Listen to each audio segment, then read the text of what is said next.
of you joining me online.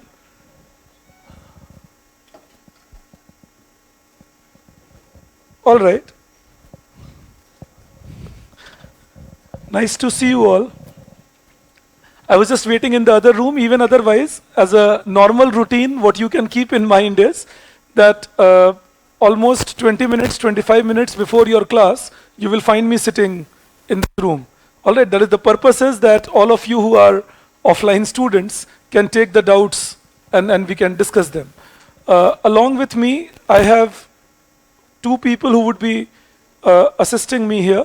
That is people who would help you in your doubts possibly. One is Sandeep sir, he is sitting at the back with his caps on. So you know, he will help you out for the doubts and all. And there's another person, and he's not here because he has his own interview at the moment. So we will be putting it across. But most generally, I try keeping approximately a 35 minutes to 40 minutes window between your class and the next class so that I can solve your doubts also. Also, apart from that, my suggestion will be, and what we will do normally, like today we begin from at 3 o'clock because it was put on the Telegram group.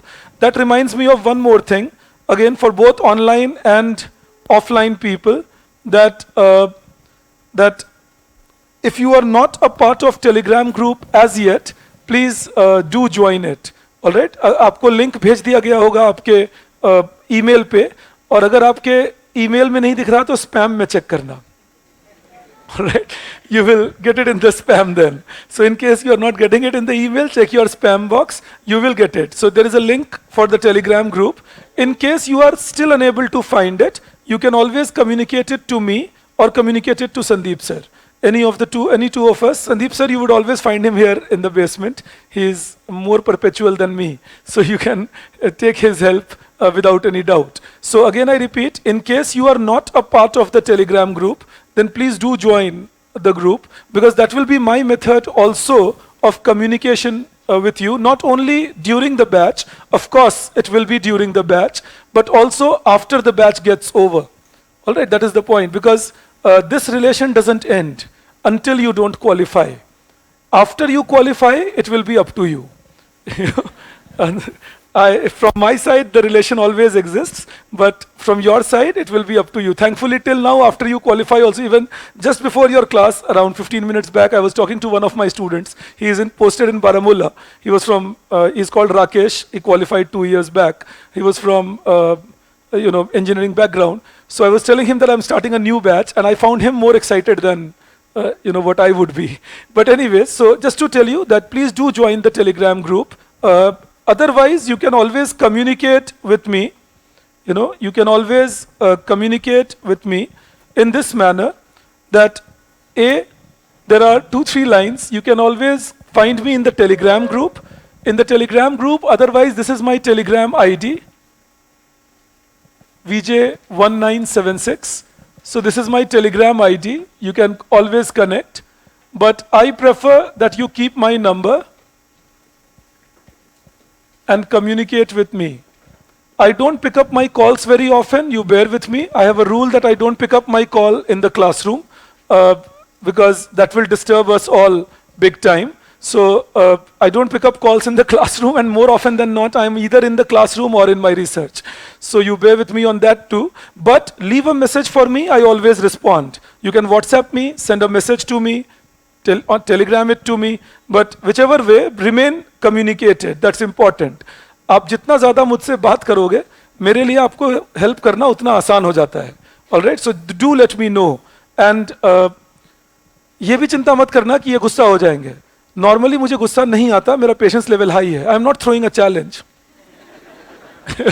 High है, अब हम बताते हैं तुम्हें. Let me test you. So that is not the case surely. But normally speaking, I've been pretty lucky that I get a lot of affection from all of you. So even the least that I can do will be of course, what I can do is will be less than that. So coming to this, so do communicate. You can join me, and I hope you would know I am called Vibhas. I'm expecting you would know because you have taken admission here. So बिना teacher का नाम जाने अगर आपने optional में admission ले लिया तो आके मुझे गले लगा लो, आप इतने सीधे साधे हो. I have lost all that simplicity. ये मेटाफोरिकली ये सब बातें मैं बोलता हूँ.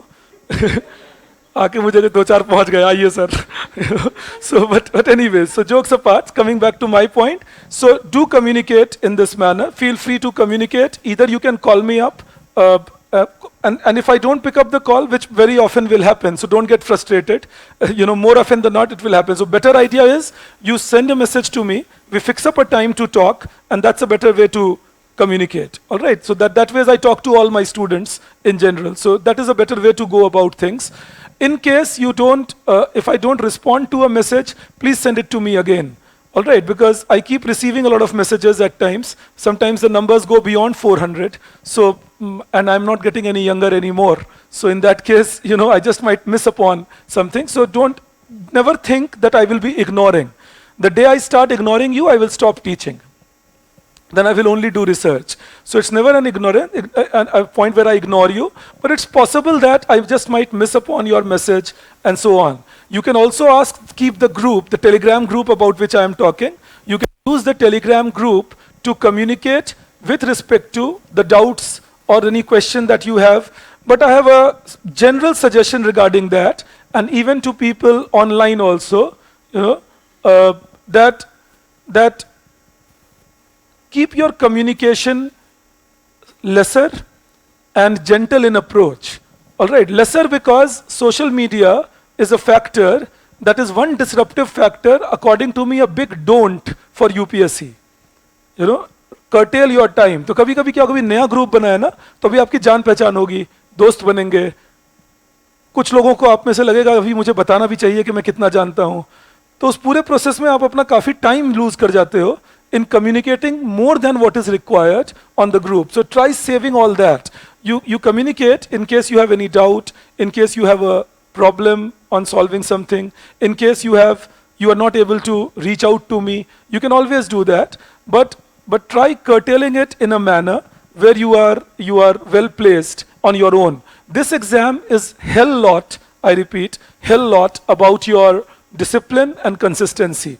Believe me on that. ये एग्जाम उसी का एग्जाम ही है. And of course that's for you and me. हम दोनों मिलके ही वो करेंगे. It's not that me alone and you alone can do that. So we'll do it like this. Now you can take those also if you want, I guess. Now if we see things then further, what we will do is, when I will start teaching you, I will begin with Indian economy portion, paper 2. All right. I'm also assuming at the moment, that you might have seen the discussion or the seminar that I have done on YouTube. So I am not going into a discussion on your paper pattern and all. I'm saving time there.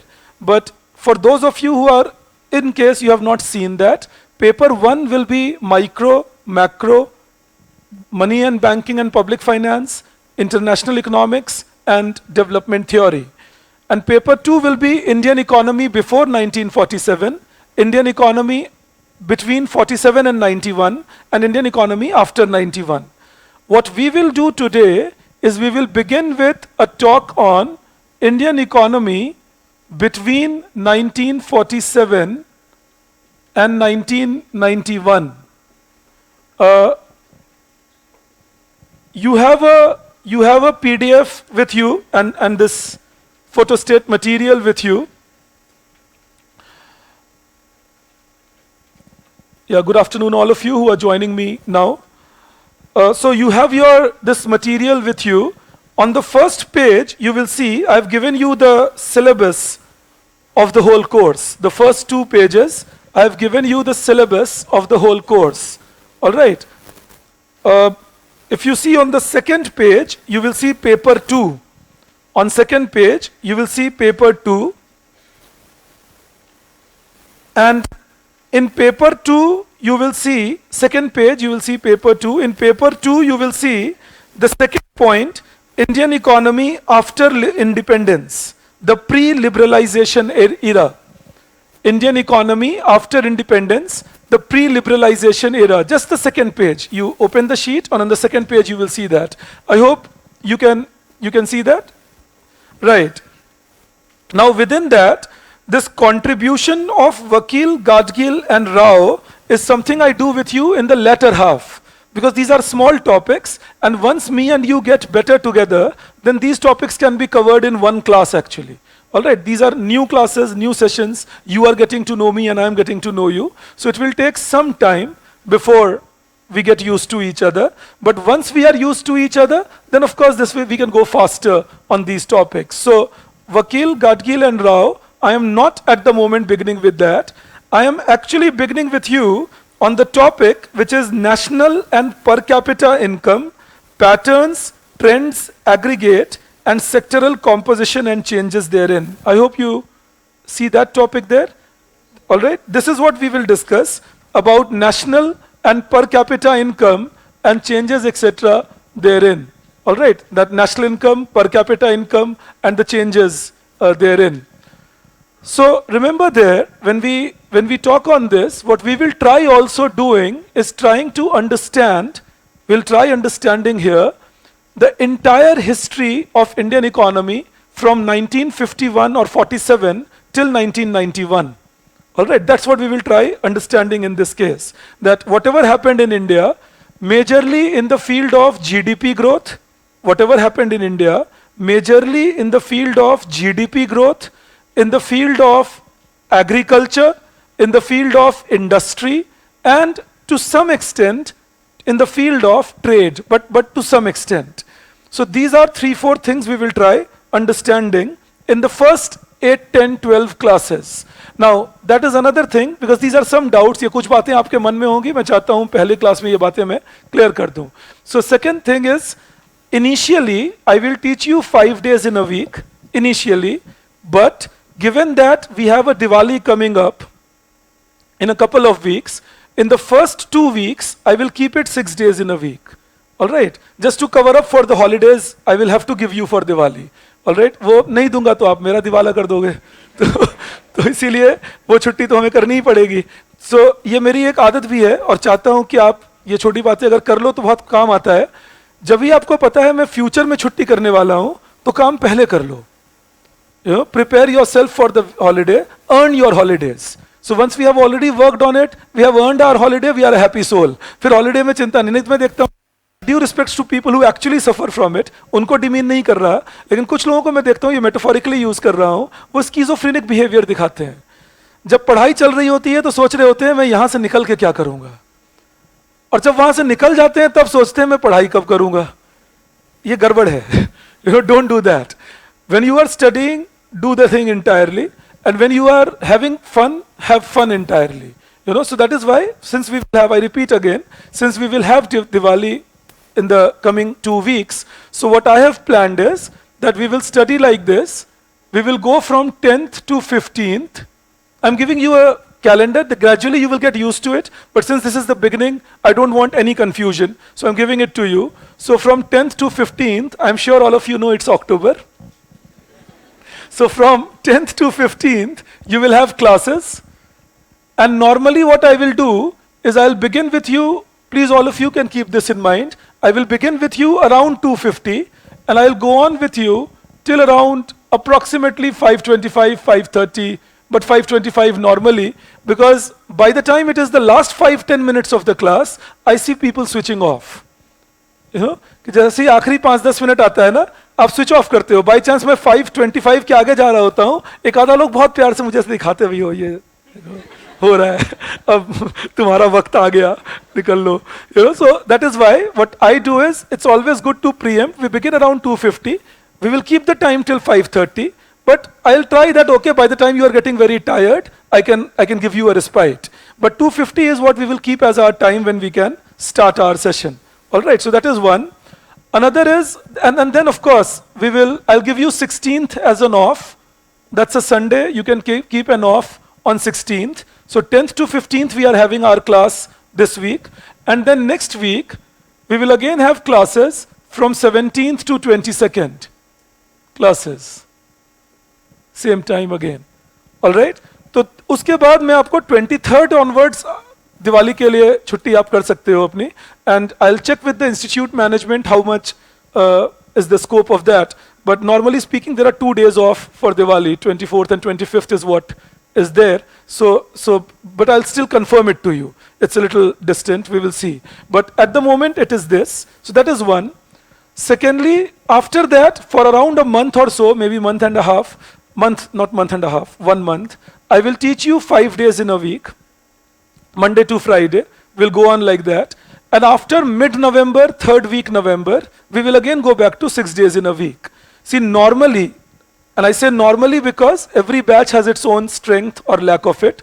So normally, it takes me approximately 105 classes to 107, 8 classes to finish things up, normally. So in that case, that is why I planned that if we have, starting today, we have around 125, 130 days till 20th February. You know, maybe 135 days till 25th February, but 20th February is in my mind that we will try focusing that the optional course gets over. So in the process, I will teach you, as I said, 5 days initially, gradually we'll make it 6 days. And in the last 10, 15 days, I call you for some longer sessions when I'm doing Indian economy after 91. So I will be calling you for certain longer sessions. Economic survey and budget I cover with you. Some of you might have seen me doing that earlier also through the YouTube lectures, so that my student, mainly it is done for my students, which is you. But then I do it through YouTube because I see a lot of people doing a bad business about it, taking money and then teaching people economic survey, which I believe is wrong per se. मुझे लगता है economic survey या budget इतनी बड़ी बात नहीं है जिसके लिए हम स्टूडेंट्स जो ऑलरेडी ज़्यादा पैसे दे चुके हैं उनसे और पैसे ले लें. तो इसीलिए मैं वो YouTube पे करता हूँ. But you will also be of course a part of it. So we will be doing those lectures through YouTube, both survey and budget. After prelims gets over, so by around 15th of February, approximately that zone, we should be getting close to getting over. After prelims gets over, I start your revision, and there can be certain current affairs that I will cover post prelims for few days. In case you are someone who won't be here post prelims for an offline session, don't worry at all. We can give you the accessibility online. But there are certain topics, कुछ जगह होते हैं जहाँ चीते छोड़े जाते हैं, फिर चीते बड़े होते हैं. तो वेट करना पड़ता है. Topics I would have taught you, so don't worry. It's not that you would be left with something. But if something happens between February and June, then obviously I won't know and you won't know. So that we can cover post prelims. My method of covering it is that I put those things in your test series as a part of question. For all those, I'm sure you all know already, but I have kept test series as a part of your course, because test series will be our method to revise. And in the first class itself, I want you to be clear on what is my plan. My plan is that we finish the course once by 3rd week February. 3rd week February. After having finished the course once by 3rd week February, we again then begin talking on, I leave you for 3 months for prelims, of course, for those of you who are appearing 2023. And after that, we meet again starting 1st week June. So normally the date in my mind is 7th, 8th June. In that case, what I do is, because I know that some of you will be very busy with your mains preparation, so what I do is I start calling you on Zoom sessions. The method I'll tell you is what? I will fix the target for you that you do this much amount of work in this much time. And then say micro and macro you cover between 3rd June and 10th June or 12th June. And then I keep a test of the subjects on say 14th June or 15th June, and I call you for a doubt session on 2 days before the test. All right, that is the mechanism. So 2 days the doubt sessions will happen, then the doubt sessions get over, and then you write the test. I give you around 7 days to write the test, 7 to 10 days. You write the test, see how it goes, and as the test gets over, we give you a model answer and a discussion again with you about what you should have done, how you wrote the test, and so on. So initially there will be 4 tests which will be sectional: micro, macro, economic development and international economics, money banking, public economics, and India pre-liberalization, then India before 47 and India after 91. तो ये 4 tests होंगे आपके sectional, जिसके through we will be covering the entire course once. These tests will get over sometimes around end July. Then after that there will be 4 more tests, 2 tests on paper 1 and 2 tests on paper 2, giving you again 8 days each for each of these papers. My purpose is, whether you are writing mains or not, that's not the concern at all, but when you are preparing your economics, in these 2 months, you should revise your course 3 times. एक बार तुम sectional के साथ revise करोगे, एक बार फिर full paper test दोगे, और एक बार फिर फुल पेपर टेस्ट दोगे. So in that case, your course will be revised thrice up. किसी भी चीज को जब तक आप 3 बार 4 बार नहीं देखते हो, वो आपका दोस्त नहीं बनता है. So until you are not seeing all this 3 to 4 times, economics will, any subject for that matter, but since we are economics people, economics doesn't come nicely to us. So it's important we see these things. I also use test to teach you few things. कुछ topics ऐसे हैं जो पूछते कब हैं UPSC, कभी कभी अभी आज तक नहीं पूछा जैसे, बट मुझे डाउट रहता है, पूछ सकते हैं. So in that case what I do is I put it in the test and then teach you using the test videos that you should have thought of these topics in this manner. So in that case, it will prepare you for even those possible questions that have not yet been asked, but who knows? With UPSC, we can't take a chance. So that is the way I will go about it with you. This will be the normal plan. This is the way we will move forward. For you, there is only one instruction. Please make sure that whatever you have done in the class on a particular day, you get over with it on that day itself, maybe before the class next day. One suggestion for online people is, please don't let the videos pile up. Online के साथ ये experience मैंने हमेशा किया है और लगातार कर रहा हूँ हर बैच के साथ, कि videos pile up होते हैं और कभी कभी 6-6 महीने बाद तक आप खत्म नहीं कर पा रहे होते हो अपने कोर्स को. ये मत होने दो, तुम यूपीएससी करने आए हो ना, 5 ईयर प्लान तो है नहीं है कि हमने इकोनॉमिक्स में 5 वर्षीय योजना पढ़ा है, हम वही करेंगे और अब बना कर जाएंगे इसको, तो 2 साल तो लगाएंगे पहले ऑप्शनल पढ़ने में, एक एक सब्जेक्ट पढ़ के मानूंगा. So don't do that. Finish it off, study as if it's kind of a technique by which you can get over as quickly as possible. So जिस दिन की पढ़ाई है उस दिन कर लो. I go slow, that's a habit. कभी कभी मुझे पढ़ाते देखकर आपको लगेगा भी कि ये बेचारा खत्म नहीं कर पाएगा पर आप चिंता मत करना, मैं कर लेता हूं खत्म. Alright, but that's my method. I am in no hurry. My subject gives me a lot of pleasure. I hope it gives you too, but that is how I go. One last but not the least, I don't teach with a frown. You will have to bear with that. You know, मुझे seriousness में कोई fun नजर नहीं आता, sincerity होनी चाहिए. Alright, तो यही मैसेज मैं अपने सारे स्टूडेंट्स को भी देता हूं. Don't become serious, remain sincere. तुम सिंसियर रहते हुए हंस भी सकते हो, उसमें कोई आपत्ति नहीं है.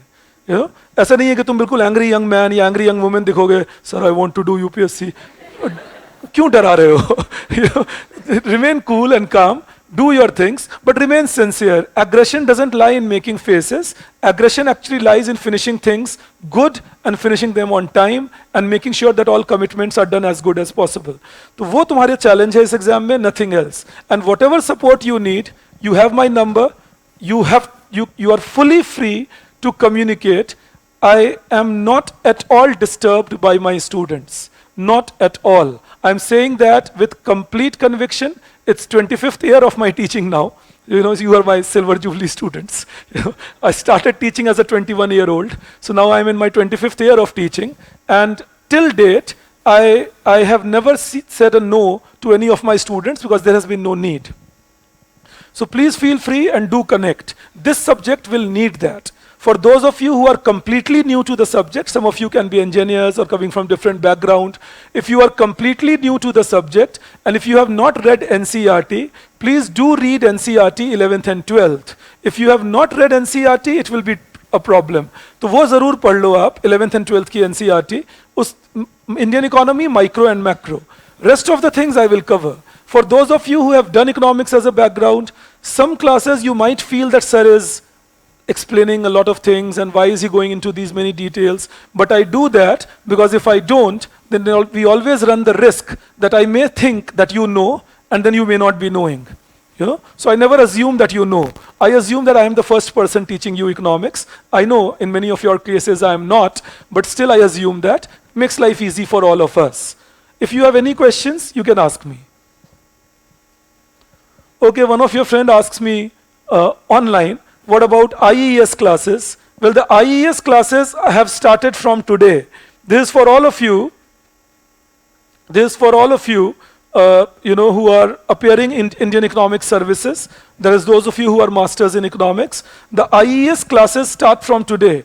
80% of UPSC syllabus converges with the IES syllabus. So what I do is, I teach you the convergent part together till February, and then once this optional gets over, you will have to spend around 15-16 days more with me, in which case I will be teaching you econometrics, I will be teaching you mathematical eco, I will be teaching you microeconomic numericals, I'll be teaching you certain extra models in environment, and those things will be covered separately with Indian Economic Services people, because optional people don't need to do that. So that is why I don't do it with in the optional classes, but other things I do in the optional classes itself. So 15-16 classes you will have to give me. By sometimes around first week March, you will be getting over with the economic services syllabus.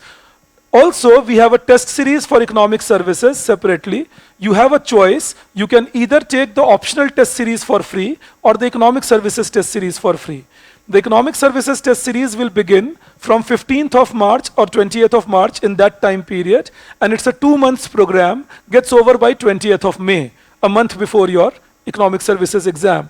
This test series also will have 8 tests. These 8 tests are 2 tests each on each paper, like 2 tests of paper 1, paper 2, paper 3 and paper 4. Alright, that is the way I would go with you for the IES syllabus. Again, so any doubts anywhere on IES also, you can always ask me, but the mathematical portion and the econometrics portion, I do it in the end. While I am doing econometrics, etc. with you, for IES, I am assuming that people I am talking to are more masters in economics.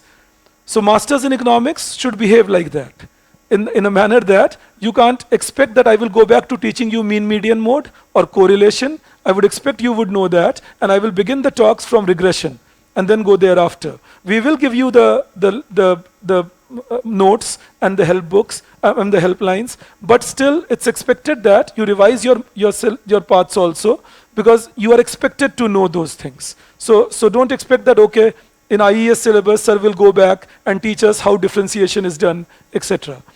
If there is anybody in the class, there might be some of you who has not done any maths after 10th standard, you can leave your message with Sandeep sir. I'll share his number with you on the Telegram group, and you can leave your message with Sandeep sir. We can help you out in mathematical portions in case you have not done it after 10th standard. There will be a very small help needed, maybe 2-hour session, but that session we can arrange for you. Alright, तो जो भी लोग 10th के बाद maths नहीं किए हो, वो मुझे बता दोगे जरूर, मैं आपको हेल्प कर दूंगा कि जो थोड़ी बहुत मैथ्स रिक्वायर्ड है माइक्रो के लिए, वो आपको आनी चाहिए फिर. Alright, then we go on this. What we will do today is we will start talking on Indian economy. No, the PDFs are on the app. It's not on the Telegram. The PDFs are on the app, Soumya. All right. Board visible है camera पे? ठीक है. Perfect. Perfect. All right. So let's see this. In your book, I've given you in the readings, I've given you some reading aspect on Indian economy on the eve of independence.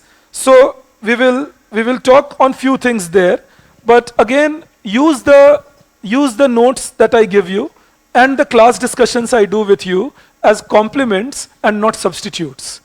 All right? So don't do that. ये नहीं कि अच्छा मेरे पास class notes हैं, छोड़ो इसको तो मैं रखता हूँ सबसे ऊपर वाले स्लैब पे अपने कबर्ड के, वो मत करना. ये रीड करना है आपको, और जो क्लास डिस्कशन है वो रीड करना है. इसके अंदर अभी 2 चीजें मैं तुम्हें नहीं पढ़ाऊंगा. One is Mahalanobis model and another is import substituting industrialization. They will come gradually as I go further. I will teach you, but they will come gradually. Now, so I begin with Indian economy on the eve of independence. That is where we will begin. I again repeat, expecting that all of you are now here, online and offline. If you have not joined the Telegram group, please check the link in your email or your spam. You will get the link. Join the Telegram group. In case you still don't find the link, you can always connect to me or Sandeep sir and get yourself into the group. But do join it. I'll wait for a couple of days. That's one more thing before I begin. Even when the batch, while the batch goes, in any case, I'll keep sharing. But even when the batch gets over, I share with you certain articles every month, around 25 articles, 28 articles, on a monthly, sometimes 50 also, but on a monthly basis. And those articles, if you read, they will keep you updated. So you will not have to read separate things for keeping yourself updated in economics. So those articles, etc., I'll keep sharing with you, so you can remain with that. That's not a problem at all. वो मैं Telegram group पे करता रहता हूँ, खत्म होने के classes बाद भी. So you don't have to worry about that at all. All right, let's see this then. So I can rub these off. I hope you have taken my number. All right, if not, you can ask me and I can give it to you. So we then begin talking on Indian economy at the time of independence. Now, again, this is a point. There are two connected points actually. So one is when we say Indian economy at the time of independence, the purpose of starting the discussion here is that then it will help us understand why did we make the policies that we did post independence. All right, अगर एक बार पता चल जाए कि Indian economy की क्या हालत थी इंडिपेंडेंस के समय, तो फिर ये आइडिया लगता है कि हमने क्या किया इंडिपेंडेंस के बाद और क्यों किया. All right, why did we do what we did post independence? Now, when we say Indian economy at the time of independence, there are 3-4 facets in which we look at it. All right. One is, and into that, I'm explaining certain concepts to you. Keep that in mind. So, when you look at, there is a term that will be used. It's called economic structure. Economic structure of a country. Now, economic structure of a country consists of two things. One, income structure. All right, economic structure of a country consists of two things. One is income structure. So when we use this term, income structure, it means percentage share of individual sectors in GDP. All right, that is income structure of any economy. Percentage share of individual sectors in GDP. All right, that is called income structure. So that is how much is the percentage share of agriculture, how much is the percentage share of industry, what's the share of services, and so on. And when we see the term occupational structure,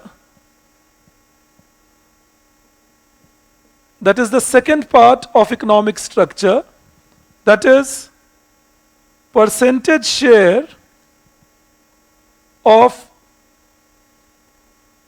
individual sectors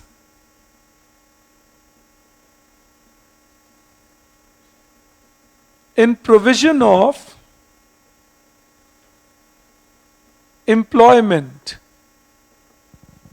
Percentage share of individual sectors in provision of employment. For example, what percentage of workforce is employed in agriculture? What percentage of workforce is employed in industry? What percentage is employed in services? Now, that is where again, you should understand how do we quantify agriculture, industry, and services. Like when we do it in India, and in your notes, I'll put it on the board also, so don't worry about that. But in your notes also, I have given it to you that how the different sectors are qualified. It's given on page 5. In your notes also, it's given on page 5. All right, but I'm putting it on the board so that we can work it out. It's okay, Sandhya, you can leave a message for me, I can include you. Okay, one of your friend asks me that economics optional syllabus converges with GS to what extent? All of you who are doing paper 2 optional will be done on GS entirely. All right, paper 2 optional Indian economy is something which is much more detailed than the economy section of GS paper 3. All right, so in case that question is in your mind that okay, how far will it converge with GS3? GS3 converges with it.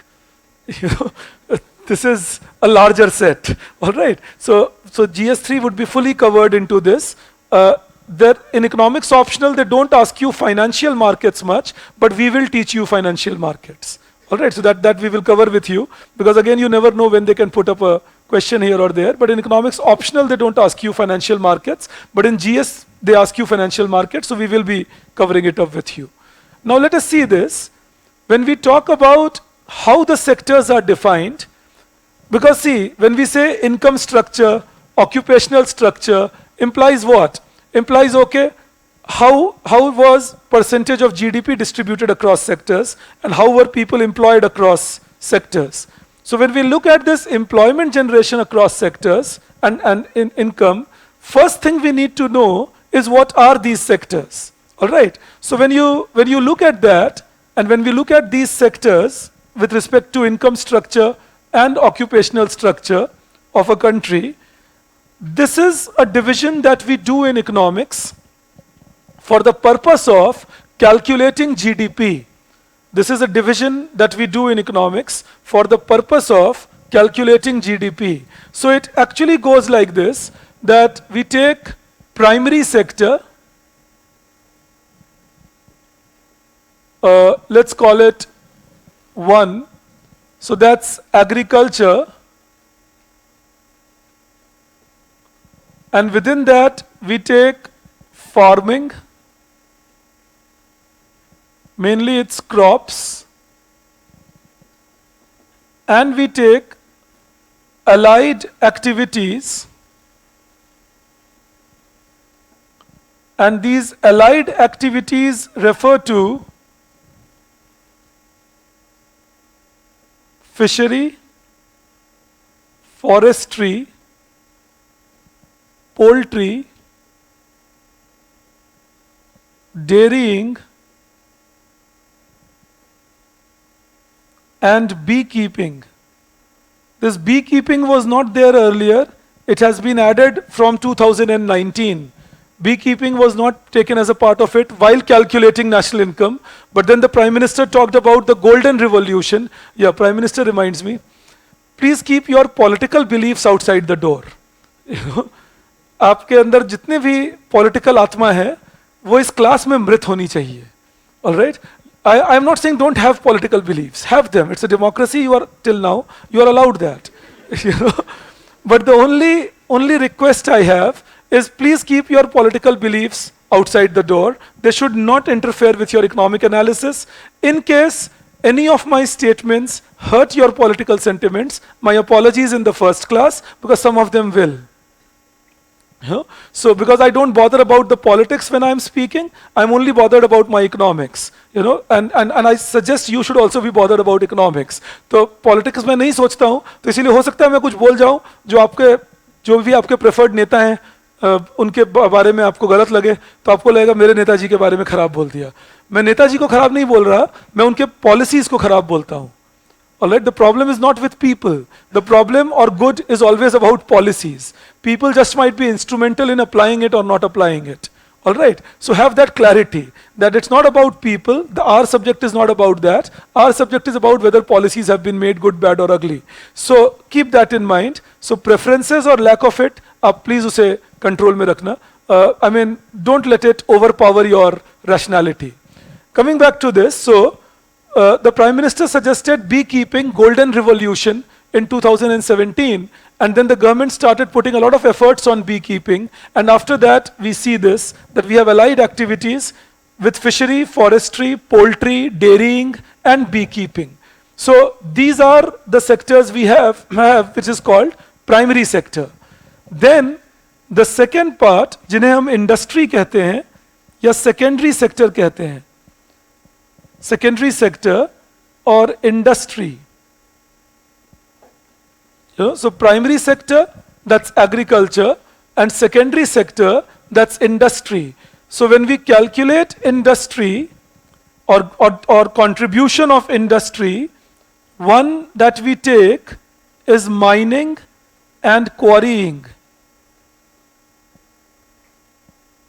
Mining and quarrying. Quarrying is stone quarrying kind of a thing. All right. Quarrying is stone quarrying. That kind of a thing is quarrying. Now remember, when you study geography kind of NCERT, you will have a place where they mention mining and quarrying as a primary sector activity because it is extraction of primary system from the earth. But in economics, when we study it, we do not take mining and quarrying as primary because we don't only take mining and quarrying, we also take refineries along with it. Alright, तो जब आप economics में पढ़ते हो mining and क्वारीइंग तो उसके साथ refineries भी लेते हो एक्सट्रैक्शन के साथ. सिंस आप एक्सट्रैक्शन के साथ रिफाइनरी लेते हो तो आप बोलते हो that all right this will not be primary but a secondary sector. See, what are primary activities? When you extract directly from nature. So when you do any agricultural activity, it's a primary activity because we are extracting directly from nature. And what are secondary activities? When you process the primary. जब आप primary में कुछ भी process करोगे, वो secondary है. So when you are extracting a fruit, it's primary, and when you are converting into a fruit juice, then that becomes secondary. Isn't it? So similarly, when you are extracting minerals from earth, that's primary, but when you will refine those minerals, converting crude oil into petrol, diesel, etc., then that becomes secondary. Do I believe I'm clear to you on that? So what I tried, I'll just take 1 second. So what I tried teaching you is that in economics, when we consider mining as a part of secondary sector or industrial sector, the reason is that we take not only extraction of the mineral, we also take refining of the mineral. Yes, yes.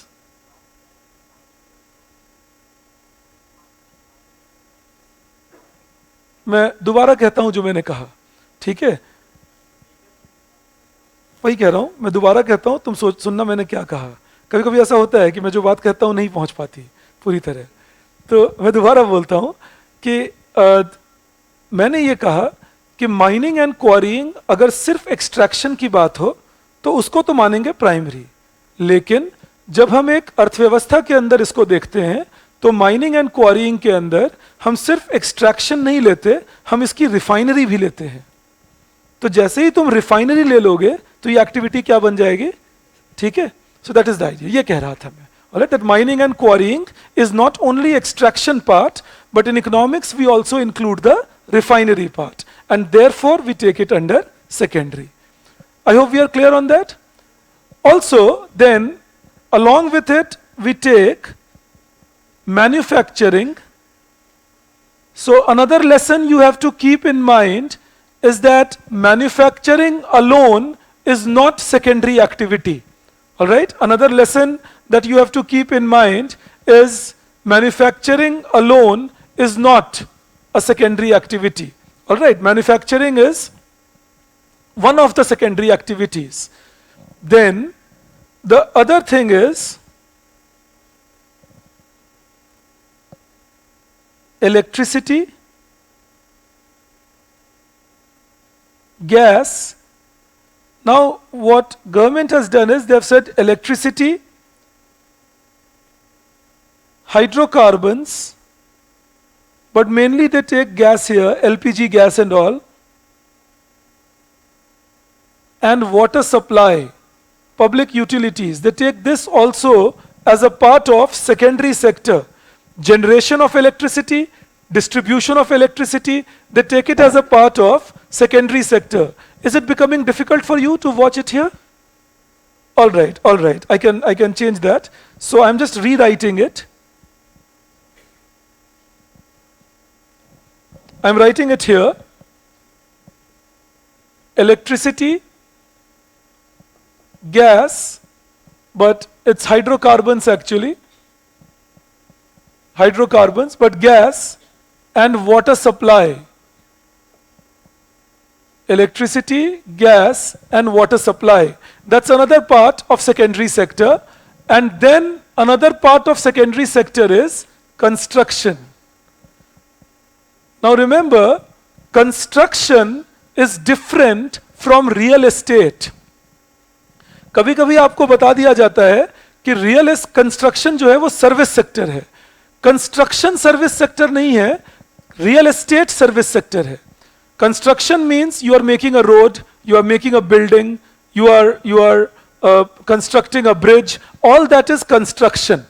All right. So when you are constructing things, that's all in the secondary activity. But if you are selling those constructed bodies on commission, then that's real estate. एक घर आपने बनाया, construction किया, उस घर को किसी ने प्रॉपर्टी डीलिंग के थ्रू बेचा, ये सर्विस दिया.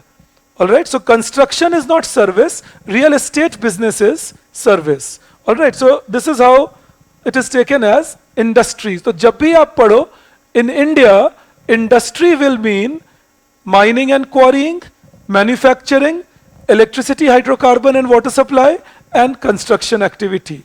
All these become secondary activity or industries in India. So if somebody tells you that the percentage share of industry in GDP in India is 30%, it doesn't mean manufacturing share is 30%. It means the share of all these four is 30%.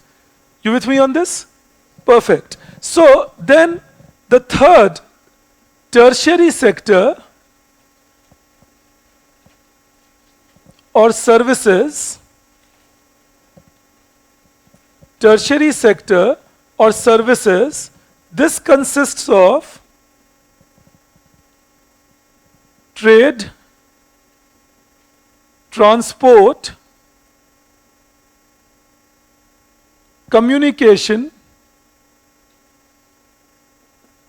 trade, transport, communication and broadcasting. Trade, transport, communication and broadcasting, and hotels.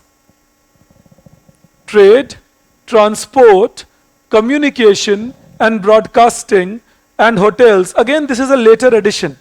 Broadcasting nahi add karte the pehle, but gradually in India, broadcasting started becoming very important with OTT, dish antenna, and cable television. So today broadcasting contributes quite a bit to overall GDP calculation. So in that case, from 2014, the government also started adding broadcasting. So it is trade, transport. So trade will mean both internal trade and external trade. Retailers, wholesalers, trade in that. Transport is roadways, railways, airways, and waterways. Communication is telecommunication. And communication will also include telegraph, will include postal communication and all that, and broadcasting.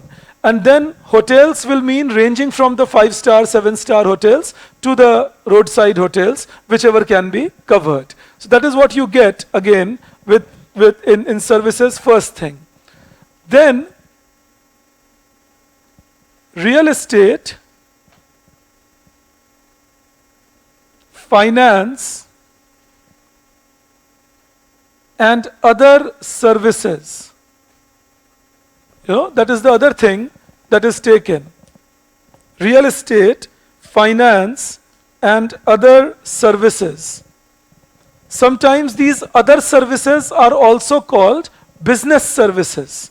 All right, sometimes these other services are also called business services. So real estate, finance, and other services, and these other services are also called business services. All right, so real estate, finance, and other services, and these other services are also called business services.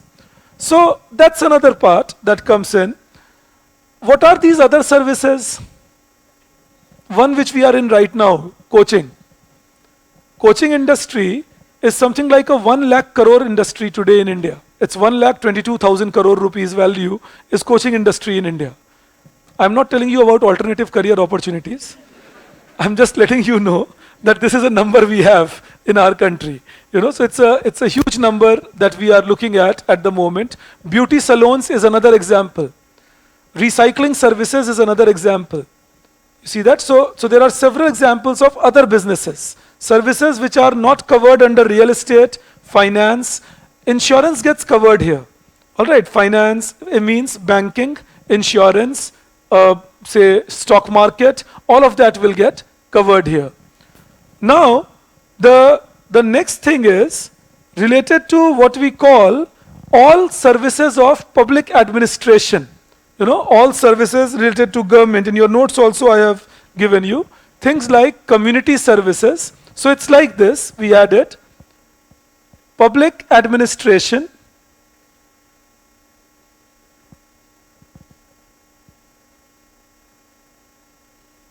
community services, and other personal or government service. Public administration, community services, and other personal or government service. So again, personal services can be something like when people are running small shopkeeping, which cannot get covered under trade. All right, multiple use के shops होते हैं जो, तो trade में cover करना कभी उन्हें मुश्किल हो जाता है, तो उन्हें पर्सनल सर्विसेज कह देते हैं. और services of a barber, services of a doctor, services of a lawyer, these get covered under personal services. Other government services are things like Panchayati Raj, government services like block office, that is other government service. Similarly, community services can range from services of non-government organization, services of different communities, like say there are religious communities which do give services in India, there are caste-based communities which give services in India. So all those services are added together while calculating India's GDP. जब आप India की GDP calculate करते हो, इन सारी activities को calculate करते हो इन्हें इकोनॉमी के अंदर यूज करने के लिए. There is one question that I see from one of your friends online, that why is electricity a part of secondary sector? Because electricity is generated. Electricity is not a service. It is produced. All right. आप electricity generate करते हो with companies like NTPC. So they are not service providers. They are producers of electricity. So it's more manufacturing or more industry than services. Do I believe my classroom is with me on this?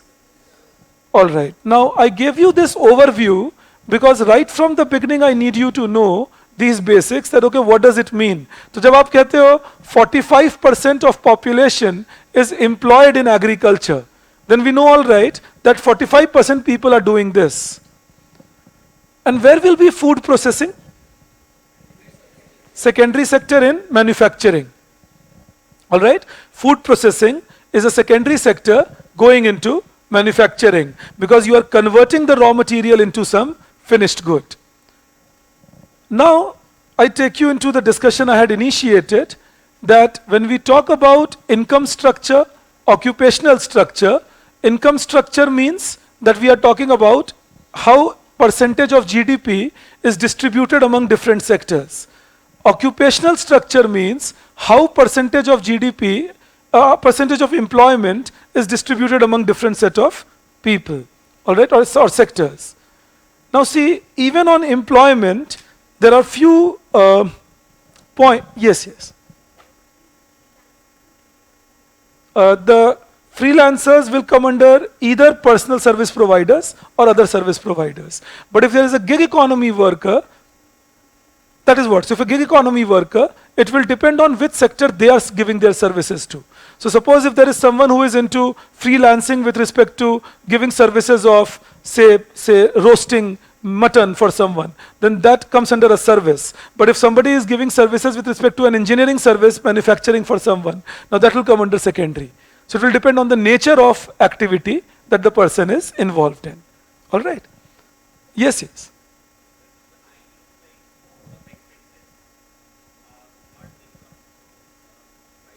Okay, think. Take public administration, uh, which you will be joining. Would you be giving a service or not? Are you in doubt?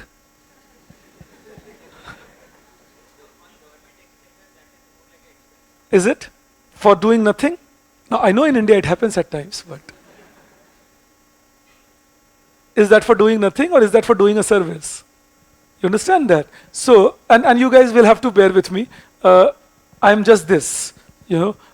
I'm post 40, but I'm very naughty inside. So, so I just can't help it. आप लोग मैं मजाक करता रहता हूँ. आप ही मेरी society भी हो. The only society I have is my students because my generation doesn't get me much. I ask uncomfortable questions. They don't, approve of it at times. So you are my society. मैं मजाक करता रहता हूँ. मैं अपने आप को भी नहीं छोड़ता. आप देखते ही जाओगे धीरे धीरे. खैर मुझ में कुछ छोड़ने लायक बचा भी नहीं है. बट अगर बाई चांस आप कोई ऐसे हो जो बहुत ही टची हो, मेरी उम्मीद करता हूँ नहीं होगे. आपके जनरेशन को मैं जनरली सेंस ऑफ ह्यूमर अच्छा देखता हूँ जनरली, बट सभी को ईश्वर अकल दें जरूरी नहीं. तो तो उस केस में मुझे पहले बता देना कि मेरे साथ नहीं, तो मैं पहले ही सहमा रहूंगा, नहीं आपके साथ नहीं. But anyways, just joking, but I do it like this. I talk like this to my children also. मैं मस्ती मजाक करता हूँ. But the question is genuine. It can look like at times that, oh, is this expenditure or income? For all of you, keep it in mind. The idea is, even when you are doing a government service, even when you are doing a community service, you are doing a work. You're doing that service. Somebody who can be working in a government service, say as a clerk, as a bureaucrat, as an ambassador, are serving, and that is why getting paid for it. You understand that? So that is the basic idea behind it. Yes, yes. Again, देखो, logistics एक service sector है, all right?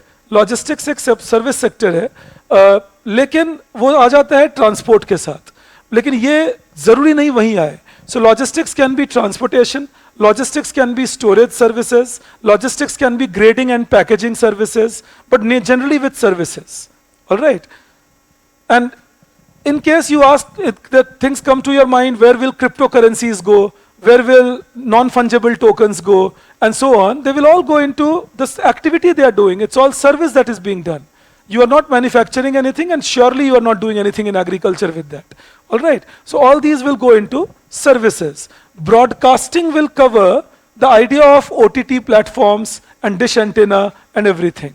All right? There's one of your friends who asked me that, so I just thought I will come across. No. Food processing is not restaurants. Restaurants actually use processed food. When you make a tomato puree from a tomato, you are not in a restaurant. Deepti, I hope you get that. All right. Now see, yes. Bitcoin mining जो है, वो again ये जो mining का काम है, ये भी जो engineers हैं कुछ service provide करते हैं. कुछ दिक्कत है तो एक software लिखा उसके लिए. ये है बिटकॉइन माइनिंग. ये नहीं है कि किसी माइन से निकालेंगे, तो कुछ सॉफ्टवेयर लिखा वहीं से आएगा, तो वो सर्विस में ही जाता है. Alright. Accommodation services are services with hotels. Alright. Again I see a question online that what are accommodation business. That's nothing but hotel. Alright. Take it as that. Again, remember, water is not a natural resource. Somebody puts it online that water is a natural resource, so water supply is a service. You don't get natural water. आपको जो पानी मिलता है वो कितनी बार देखोगे colourless odourless भी नहीं होता. हमें तो बचपन से यही सिखाया था ना, that water will be colourless and odourless. तो वाटर सप्लाई को ये मत समझना कि वो नेचुरल वाटर है. The water is taken, treated and then supplied to people. You are not given untreated water and therefore taken as a part of secondary. Alright. But I hope you are clear on this. Beggars तो service ही नहीं कर रहे. अच्छा, मैं तुम्हें clear कर देता हूं, और सारे लोग ये क्लियर कर लो. मुझे उम्मीद है कि एनसीईआरटी पढ़ोगे तो क्लियर हो भी जाएगा, और जो पढ़े हुए उनका क्लियर है. एक है factor payments, rent, wage, interest and profit. That will come into these.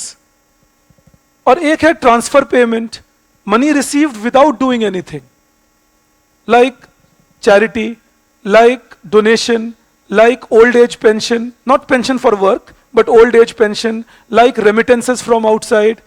You see that? All those count nowhere because there's no good, no service produced in that case. All right? So no sector at all. Because cryptocurrency is not recognized by government, but that doesn't mean that it is not playing a part in the economy, because governments have not also declared it illegal. You understand that? So that means it's a part of the economic system. It's just that we don't have a law regarding that. Right. Okay. See, anything which is informal is not illegal necessarily. So it's informal but not illegal. All right. Services mainly. Oh, it will depend on for what you are getting it. So if I'm someone who is running the Bitcoin agency, I'm an entrepreneur, so I'll make profit. But on the other hand, if I'm someone who is mining the data and getting money for that, I'm a labor and I'll get wage and so on. All right. Now see, I take you further. So I hope we are all clear till 2 points. I'm just asking you. 1, we are all clear what are these sectors. 2, we are clear that occupational structure means proportion of people in particular sector working, and income structure means proportion of people in particular sector giving their services and earning. So how much is the contribution of agriculture, industry, services is income structure, and how much is the occupation in agriculture, industry, services is occupational structure. If there is any doubt, you can ask me. Otherwise, we can then go back to our Indian economy at the time of independence, because the first point that I want to discuss with you is the idea of the income structure and occupational structure that we had at the time of independence. You know, the income structure or occupational structure that we had at the time of independence. So, you know, if we take agriculture, industry, and services, and if we take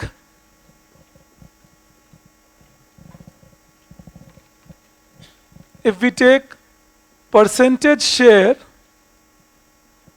in GDP, that's the income structure part, agriculture was contributing 53.1%, industry was contributing 17.8%, and services were contributing 29.1%. This was the contribution, you know, between agriculture, industry, and services over the time period. All right, this was the contribution between agriculture, industry, and services in this time period. So, अब एक बात सोच के देखो आप, I'm sure you would have noticed it. What is a historical way of looking at things? Now, just to tell you, quaternary and quinary activities you will see at some places. They are not used, they are later on creations by people, but they are not used to calculate national income. Quaternary and quinary activities are taken as tertiary. You know, higher level activities, research and development, governance activities. So don't get confused with words like quaternary or quinary activities. They are upgraded activities, but everything included with services. All right, all of it included with services. Also remember, pension for work, जब आप retire करते हो और आपको pension मिलता है, उसे transfer payment नहीं कहते. That's the money you get because you were promised that money for working. But if you get pension only because of old age, like an Antyodaya Yojana, you understand that? Then that pension is a transfer payment. So whenever you get something without doing anything in return, that is a transfer payment. Remember it like that. All right, that is the way you should keep it in mind. All right, now when we look at these, the percentage share, and also remember one thing, each of the subsectors in the given sectors, like primary, secondary, tertiary, each of the subsectors can have their importance depending on which time period you talked about. For example, primary sector was more important here, and in primary sector, cropping was very important. In दिनों में forestry, fishing, poultry, इनका share कम होता था.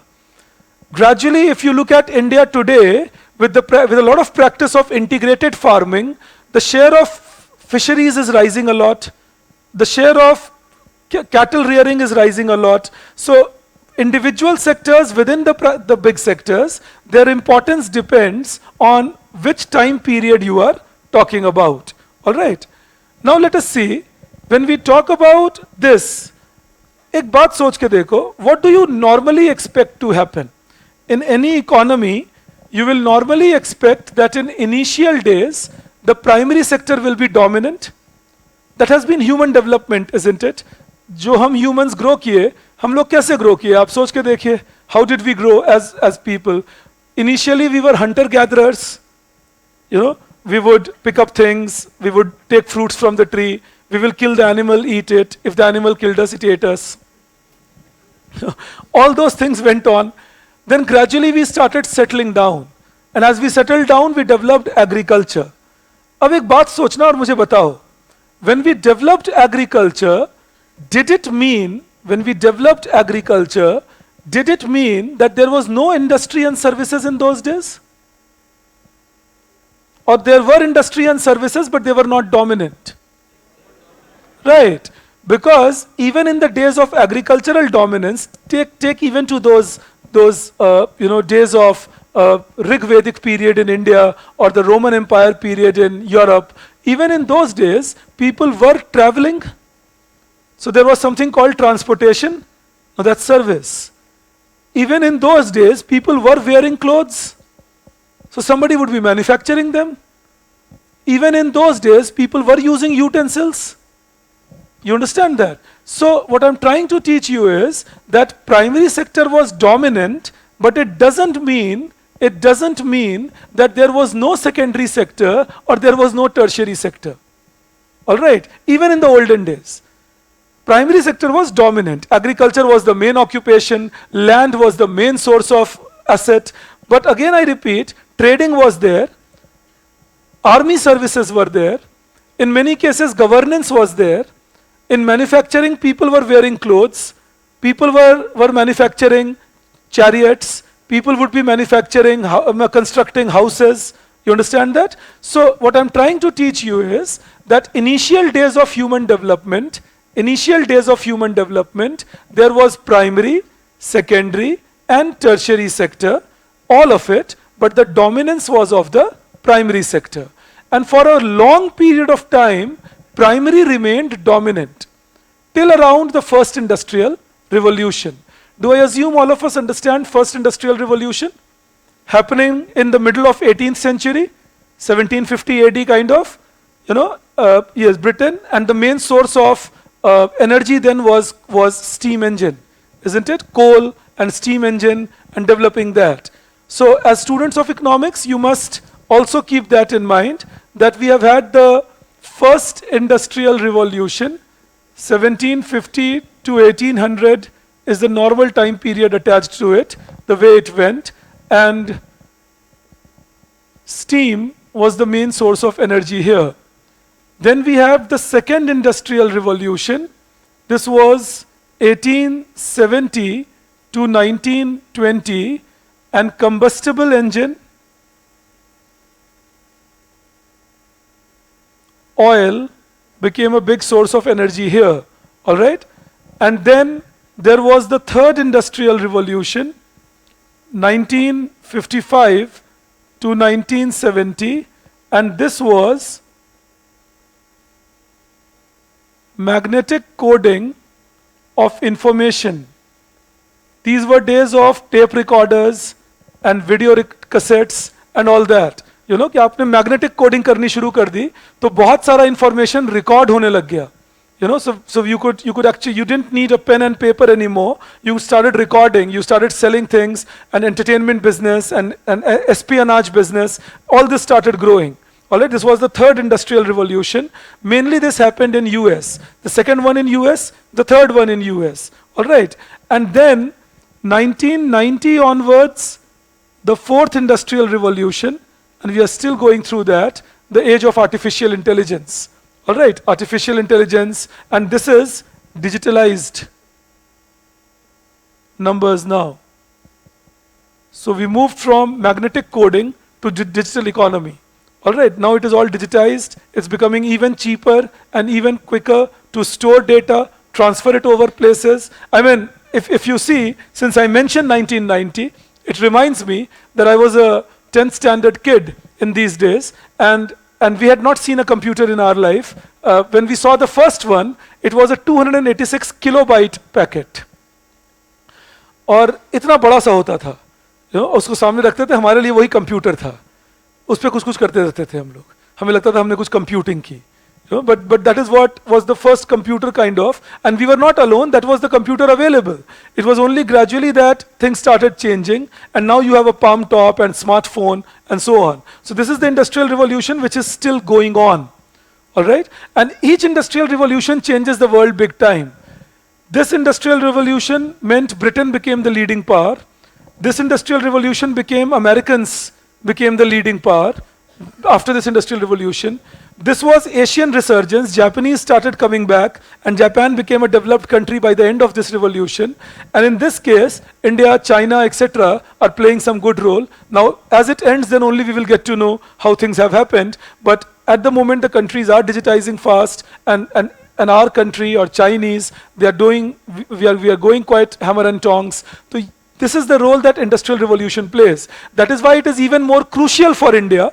It is even more crucial for India to put the right foot forward, सही policy बनाएं, सही तरीके से आगे बढ़ें, क्योंकि अभी चांस है कि हर इंडस्ट्रियल रिवॉल्यूशन के बाद जो एक लीडिंग कंट्री निकल के आते हैं, we can be one of those, and we still have the chance. It's not that the Chinese are dominating us big time. They are dominating us, no doubt, but we still have the time that we can do that. So that is fourth industrial revolution. Moving on. So this is about the story of industrial revolutions. Now see. With the first industrial revolution, manufacturing became easier, humans started controlling nature better and more, and that meant that by next 50 years, 70 years, it became more dominated by the manufacturing sector in India, or in the world. So from agriculture to dominance of industry. All right, gradually, this is what happened globally. I'm telling you. ये story सुना रहा हूँ आपको एक कि आपको एक perspective मिले that in the human development process, agriculture became the dominant factor, followed by industry.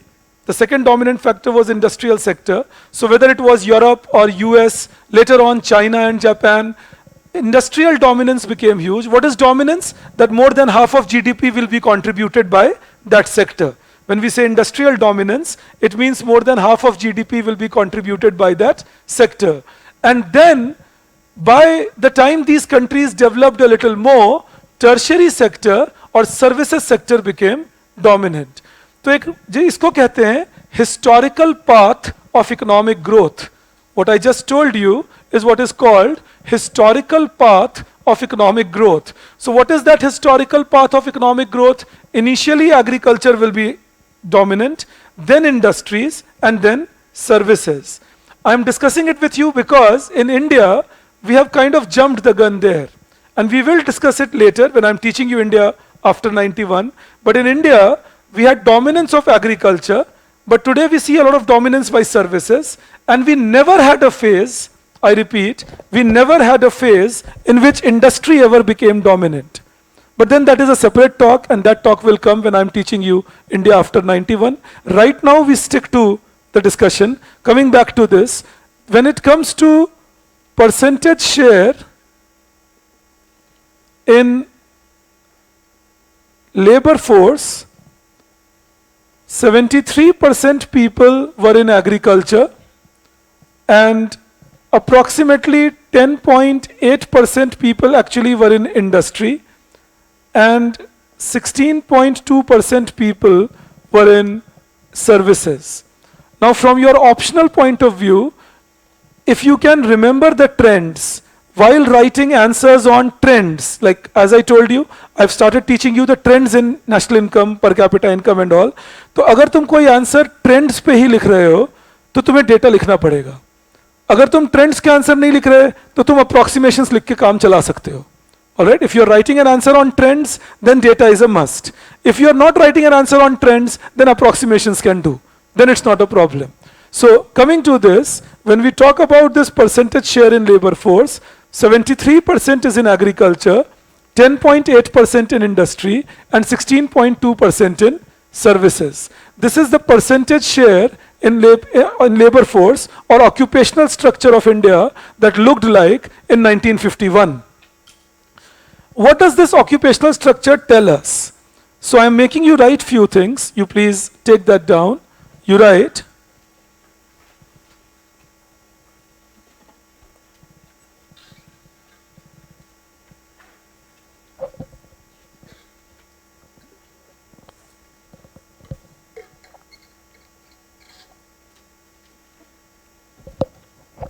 all right. Yes, so one of your friend tells me that the GVA at basic price figures are different because in those days you never calculated GVA at basic price Samyak, so don't go that side. एक ये भी करना इस exam में बहुत जरूरी है, ये कोशिश करो कि वो जान लो जिससे एग्जाम क्वालिफाई कर जाओ, या तो दूसरा एम ये हो कि मेरी तरह एकेडमिशियन बन जाओ तो अलग बात है, लेकिन अभी मेरे ख्याल से कोशिश यही होनी चाहिए कि ये जान जाओ जो एग्जाम के लिए रिक्वायर्ड है. The PDF is in the app itself, Hema, you can get that. So coming back to this, again, when we talk about all these things, one of your friends asked me what happened in the gap years. In the gap years, they were maturing. You know, the industrial revolution was getting matured in the gap years. You can't have a revolution throughout, no?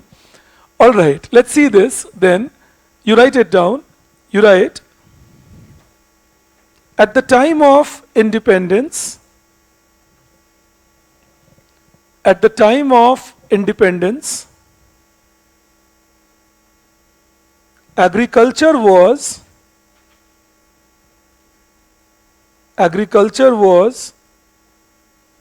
the dominant activity,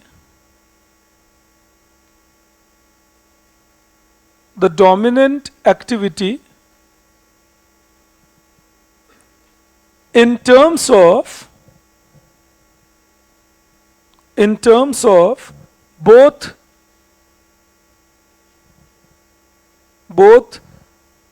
income structure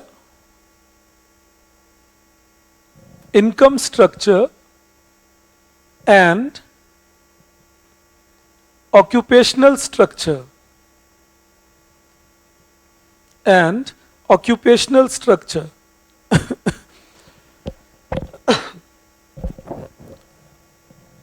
In the same thing you write, this was because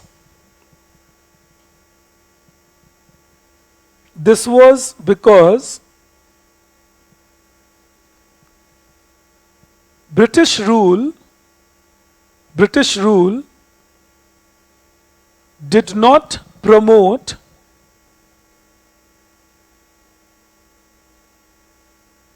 industrial development in India.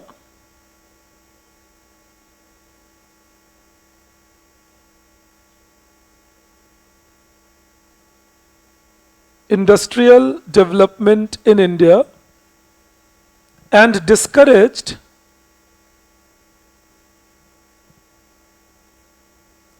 modern industries in India.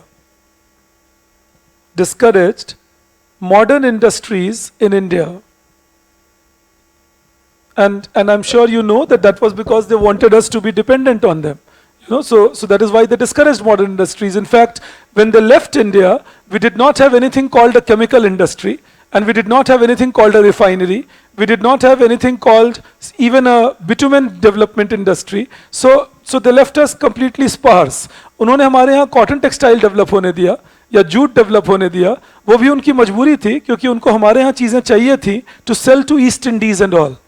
You know, that is why, you know, when Britishers tell me, and Occidentals are Occidentals, they always never leave a chance to tell you that they did you a favor.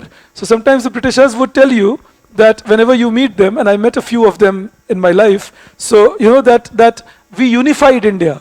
And that's interesting, because when they left India, they had left us to balkanize.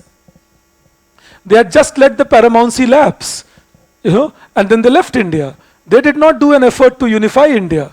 उनके हिसाब से तो 150-200 states रहने चाहिए थे India के अंदर, और हम लोग भी अफ्रीकन कंट्रीज की तरह झगड़ा करते रहते, और वहां से आकर वो हमें सरमन्स देते कि तुम्हें कैसे जिंदगी जीनी चाहिए, you know. So but thankfully we were endeavorous enough and we unified ourselves. So generally I'm not a very big supporter of the theory that they unified us.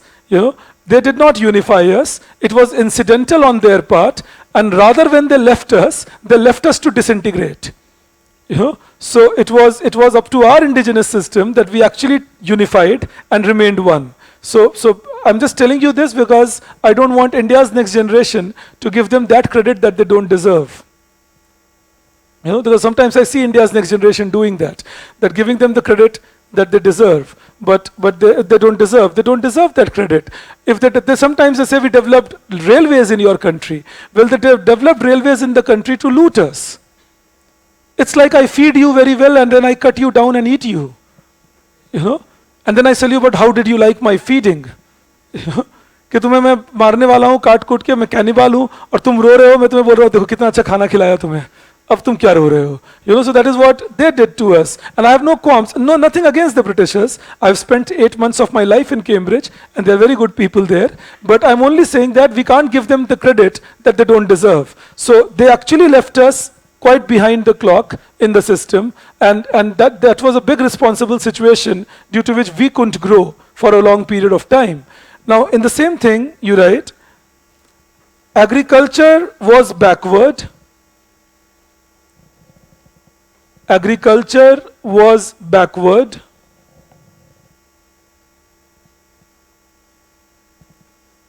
because of low level of use of modern equipments,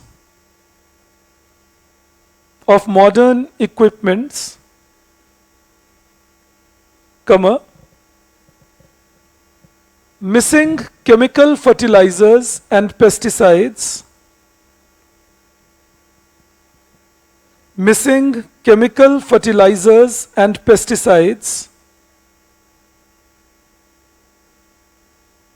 and very low level of mechanization. MECHANISATION. Mechanization is using machines in agriculture. And in the same thing you write, 80%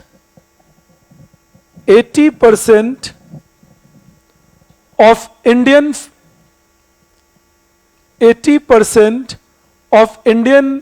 gross cropped area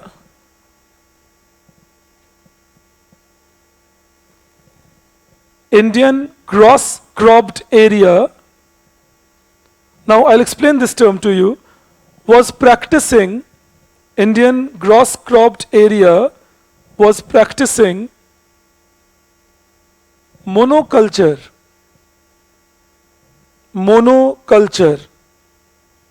So two terms I used, I will explain them to you one by one. One is, which is easier, when we say monoculture, it means growing one crop in the year. अगर आप पूरे साल भर में सिर्फ एक ही crop grow करते हो तो उसे कहते हैं monoculture. If in the entire year you grow only one crop, then that is called monoculture. For example, if suppose you are growing paddy and that paddy is grown the whole year, then that is monoculture. Alright, if you are growing paddy और पूरे साल भर में paddy का crop हुआ, बाकी time आपने अपना field खाली छोड़ दिया, that's monoculture. And the other term I used was gross cropped area. Please understand this. Suppose there is a place, say there is a village, and this village has 3-acre land. Now this is net cropped area, 3 acre, alright? But suppose now, on this land there are 2 crops done, Kharif and Rabi. I can use these terms. Kharif crop is the summer crop, sown during March, April, and April, May, June, and harvested during September, October, November. And Rabi crop is the winter crop in India. It is sown during now, October, November, and will be harvested March, April. Now, if suppose I take 2 crops here, Kharif and Rabi, I take only 1 crop here, Kharif, and I take 3 crops here, Kharif, Rabi, and Zaid. These are the 3 cropping seasons of India. So suppose I take these 3 crops here. Then my gross cropped area will be 1 into 2 crops plus 1 into 1 crop plus 1 into 3 crops, that's 6 acre. 1 acre land, 2 crops, 1 acre land, 1 crop, and 1 acre land, 3 crops. So we take it as this calculation that the gross cropped area will be 1 acre into 2 times cultivation, 1 acre into 1 cultivation, and 1 acre into 3 times. So that becomes the gross cropped area. Do I believe you understand that? And 80% of the gross cropped area was practicing monoculture. Alright, that only 1 crop was grown. And what's the problem with that? If you grow only 1 crop on all these 80% region, then that will mean that you are losing productivity, and that means low income activity. So even though we were having this much contribution by agriculture, and we were having these many people in agriculture, still we had hungry India. हमें अपना food import करना पड़ता था. 3/4 of the labor force in agriculture, 53% of GDP coming from agriculture, and still India was not self-sufficient in food.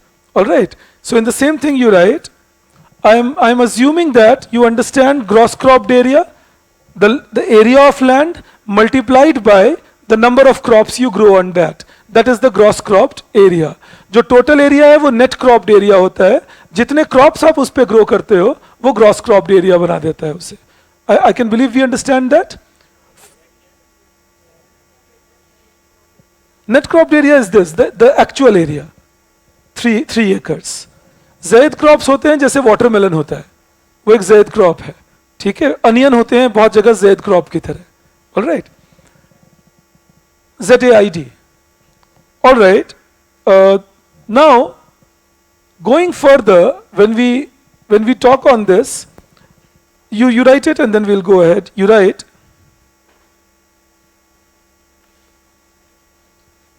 low productivity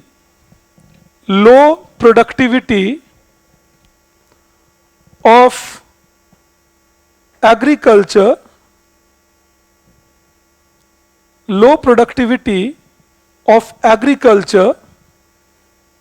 was reflected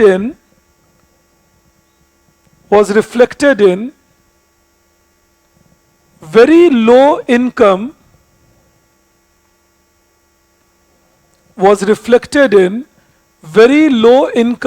from farming in India,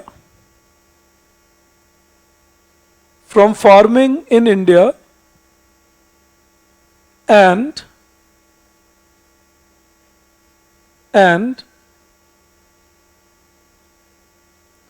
lack of food sufficiency in India,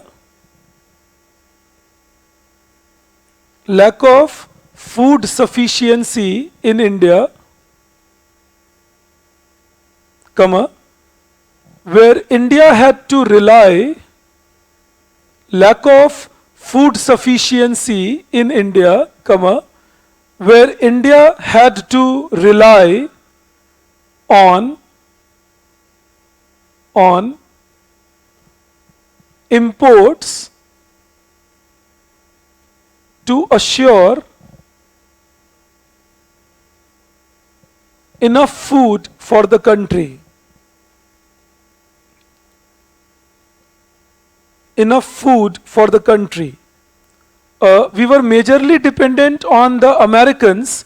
There was a scheme called PL 480, and through that PL 480, we would be getting, PL was primary lending, so they were actually giving it to us as a loan per se, and it was attached loan. And remember, Americans don't do things for free for you. They were giving us these so-called transfers for food, but then all contract regarding transportation, all contract regarding storage of food, and so on, had to be given to the American companies. So that meant we got the food at a subsidized rate from them, but the payments we made to their companies for storage and for transportation compensated pretty well for that. So that is how things were happening in those days. Now this was on agriculture that we had, backward in nature, monoculture being practiced, and and very low level of high value crops. In fact, barring tea and coffee in plantations that the Britishers had started, some rubber plantations in the south, and certain sugarcane plantation, India was hardly doing anything worth, value crops. And there was no question of any horticulture. There was no question of any olericulture. Fruits, vegetables, they were not much seen. We didn't even have the capacity. Why not? Why we did not have the capacity for fruits and vegetables? We were an agricultural economy, isn't it? Okay, cold storage chains would not be possible. Think like this. Were the farmers educated? No. And if you are not educated, you can't be entrepreneurial. आप entrepreneurship करोगे तब तो fruits, vegetables ऐसी चीजें grow करके बेचकर ज़्यादा profit कमाने की सोचोगे. That when you will think I go entrepreneurial, then you will grow fruits, vegetables, produce more, try earning more out of that. So farmers were not being entrepreneurial here. The farmers in these cases that we saw happening, the farmers here were actually less educated, in most of the cases illiterate. Don't forget that the total literacy rate of India itself was 16%. So with total literacy rate at 16% and female literacy rate at 7%, expecting educated farmers would be a big deal. The second problem was that there was no possibility of commercial farming beyond what the Britishers had trained us in. See, in some cases, the Britishers had trained us in commercial farming, whatever they needed from us. So they needed their cotton, and they needed their jute, and they needed their rubber, or they needed their tea and coffee, spices. There the plantations had developed. But other than wherever they did not train us, most of agriculture in India was subsistence. So if you look at Western Ghats region, or southern regions of India where the Britishers propagated these practices, they were still doing some commercial farming, but other than that, the rest of the regions in India, this was not much prevalent. Also remember, by 1920s, Britishers had lost interest in many Indian agricultural goods because with this second industrial revolution, synthetic products had been developed. You understand that? So now, say the indigo thing that we had in India, that was because they could develop a dye. So now they did not want indigo in the system. Or for that matter, when they developed polythene, they did not want jute. You understand that? So gradually that is how they started ignoring or neglecting those sectors that they had earlier developed, and the farmers or the people in villages were in no position to carry it forward even if the Britishers ignored it.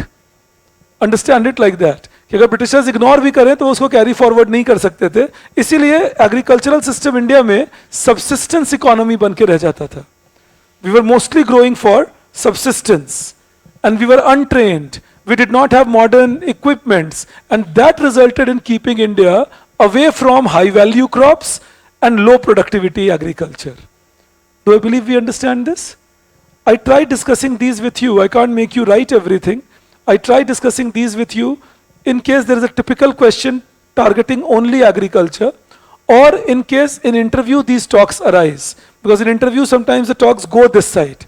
Because they will take you as students of economics and they will ask you that what is your comment on why Indian agriculture was like that? Why did we have to import food even though we were having so many people in agriculture? So this is the answer I'm trying to give you for that. All right. Now another anomaly, if you notice, आपके एक दोस्त ने online पूछा भी था, मैंने उनके बात का जवाब नहीं दिया क्योंकि मैं अब देने वाला था इसके बाद. Imagine services was still contributing more than industry in India, and employment was also higher in services than industry in India. The story I told you about historical path, this is belying that, isn't it? मैंने आपको historical path की कहानी सुनाई, agriculture, industry, services. But even when agriculture was dominant, the number 2 position was not with industry but with services. आपको क्या लगता है ऐसा क्यों हुआ होगा? आपके जो मन में आता है आप बोल सकते हो. इकोनॉमिक्स मतलब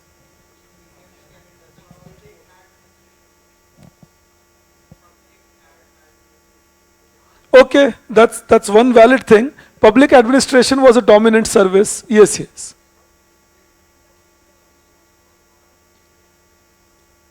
Okay, that's valid. Deindustrialization of India. Yes, yes.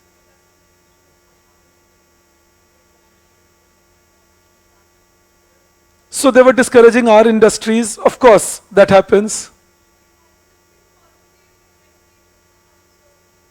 That happened actually post 51. The Britishers were quite liberal. They were here to loot, no?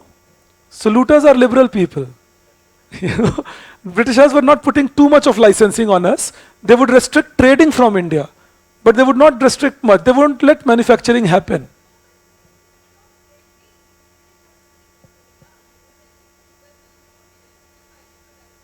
Right. Yes, but they didn't use license for that. You know what they did? They killed us smoothly. They won't let us get our raw material. Yes. The rules on ticketing and freight charges, yes, yes. I'll just come to you. Give me 1 second. I had a hand raised. Yes, yes. Railways was playing a role, no doubt about it. Yes, yes. I'll just take a second. Yes. Huh.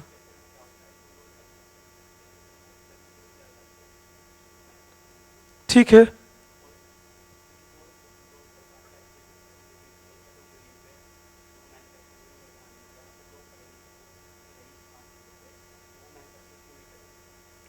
ठीक है. So education was given to people, and education was not imploring people to develop manufacturing. It was mainly for services to develop in India. Fair enough. Okay, what else comes to your mind? Yes, yes.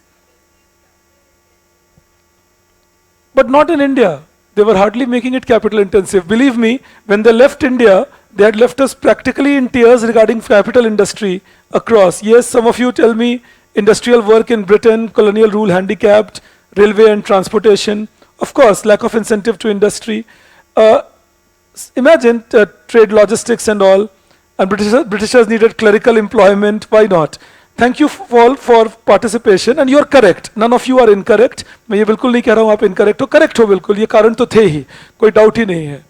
एक बहुत बड़ा कारण ये भी था साथ में why services dominated was that Britishers were trading people.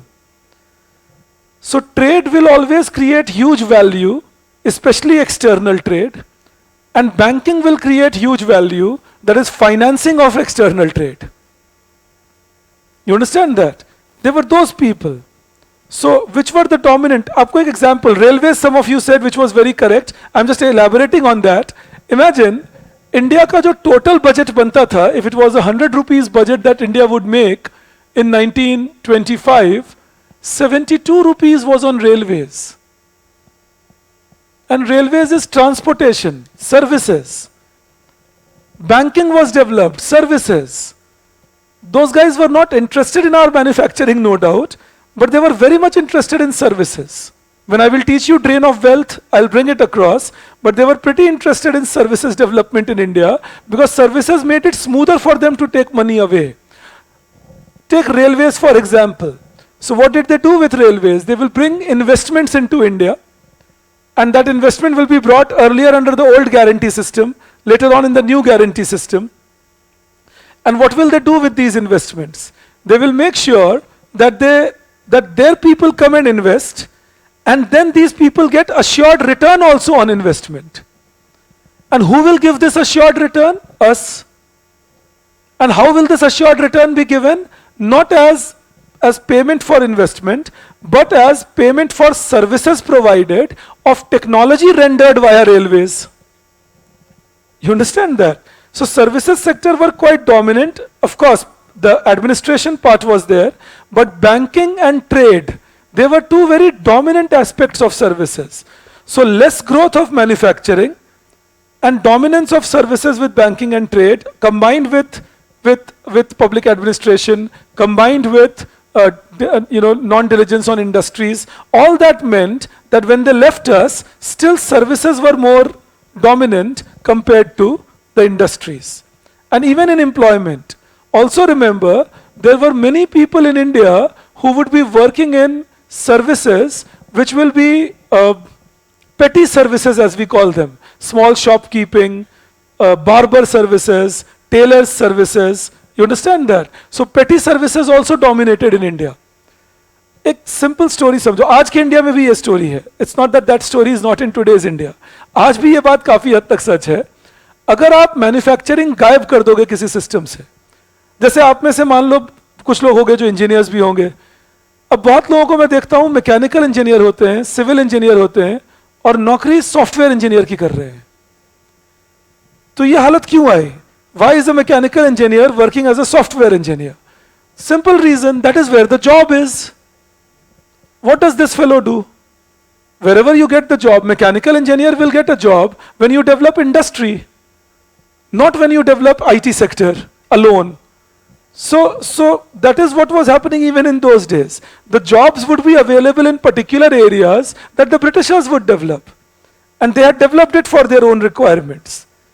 तो वो लोग यही करते थे, जहां जॉब है वहां लोग चले जाते थे. तो यहाँ ये नौकरी भी यहीं क्रिएट होती थी ज्यादा, मोर इन सर्विसेज. और ऐसे की इकोनॉमीज का एक और टिपिकल फीचर होगा इन ऑल सच. और ये अभी के इंडियन इकोनॉमी से भी कनेक्टेड रखना. मैं चाहता हूँ ये लैटरल थिंकिंग शुरू हो जाए. Alright, in my first class I start training you in this, that start connecting. In these economies, another typical feature is dominant workforce will always be in agriculture, because you cannot shift people immediately from agriculture to services. So in that case, abhi ke India ko le lo, 45% of the workforce in agriculture, a labor force in agriculture. So why is 45% of labor force still in agriculture? Again, because we still don't have the industrialization, especially manufacturing, to the extent that could absorb the people. मैं कल तक खेत में हल चला रहा हूं या फसल काट रहा हूं. ओवरनाइट तुम थोड़ी मुझे कोट पैंट और टाई पहना के और सर्विस सेक्टर बोलोगे तुम बन जाओ कुछ. I am not capable of being that. So manufacturing used to be the transition thing. That okay, one generation is agricultural worker, then they become the semi-skilled worker. ये जो स्टोरी है industrial revolution की, इस story से समझो कि कैसे development होता था या क्या होना चाहिए structure. So you are an agricultural society. Gradually you demand primary goods, more clothes and more processed food and more footwear. So primary agricultural goods will be demanded first, and then you start growing there. Then you grow further and you demand secondary industrial goods. So some people will then demand watches, some will demand spectacles, some people will say I need complex commodities. अब ये commodity को ज़्यादा scale पे produce करने के लिए then you need capital goods. मैं मान सकता हूँ ये consumer goods, capital goods, I can use this language. You understand that? Capital goods are all those goods which are used for production, and consumer goods are final consumption goods. So now, after the consumer good demand increased substantially, और ये ऐसा नहीं हुआ immediately increase हुआ. You did not have factories with a lot of machines till as late as 1840s. Don't forget that, and 1830s. While industrial revolution happened 1750s. So it took 70-80 years, and then the era of mass consumption starts. People start demanding more consumer goods, and as they start demanding more consumer goods, comes the next step when people start producing capital goods. Machine बनाओ ताकि उससे जल्दी production हो. और जब और जरूरत पड़ी, more machines, more output, more production, तो बड़े machine बनाओ जिनसे छोटे machine बनेंगे, और वो छोटे machine consumer goods बनाएंगे. So the development was agriculture, primary consumer goods, secondary consumer goods, small capital, large capital industry, services. Because with large capital industries, what did you need? You needed somebody to finance them, somebody to trade in that, somebody to transport it. Now you needed insure it. So now you needed banking, insurance, financing, and so on, and that is when services grew. So remember, the growth has been organic. It's not that the growth is obtruse. ये नहीं हुआ कि अचानक one fine day लोग grow किए, बोले अच्छा agriculture हो गया, अब चलो फटाफट इंडस्ट्री करते हैं. अच्छा इंडस्ट्री हो गया, चलो फटाफट सर्विसेज करते हैं, बड़ा मजा आ रहा है. You know, it happened over 200 years of development. From 1750, Americans had 27% of their population in agriculture on the eve of the First World War. 1914 mind you, उनके 27% पॉपुलेशन एग्रीकल्चर में था. तो ऐसा नहीं था कि कंट्रीज ओवरनाइट चेंज हुए. 1951 around 70% of population in America was still in industries. They were not in services. So it happened very gradually, And the world you see today is a very fast changing world which has changed very quickly in the last 25, 30, 40 years. So the world we see today with service sector dominance is that. So these services, what I'm trying to teach you is that these services should not be confused with the services that you see today. It was not that telecom was dominant and entertainment was dominant. That was not the case. The dominant services were the petty services. Do I believe I reach you on this? I'm making you write as the second feature on that. So you write 2. Service sector dominated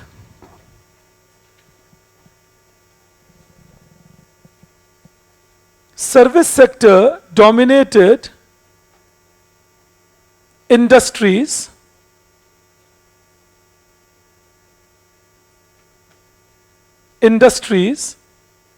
because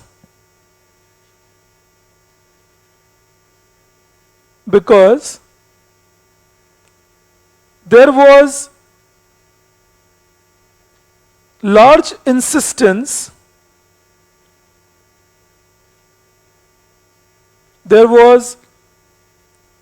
large insistence on petty services development, PETTY, petty services development. So large insistence on petty services development combined with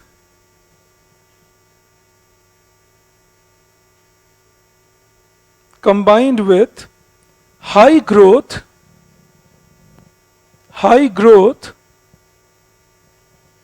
of trade, especially international trade, high growth of trade, especially international trade,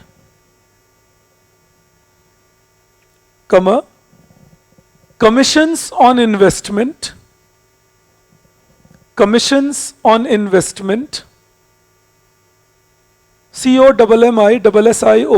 commissions on investment,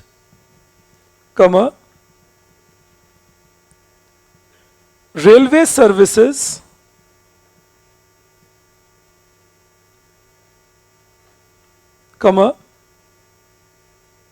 growth of banking services,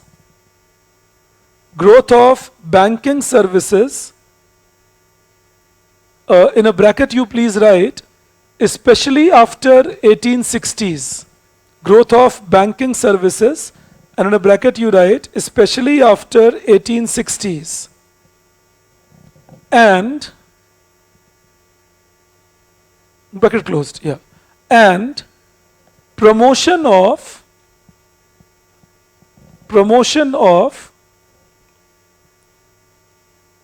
British financial investments,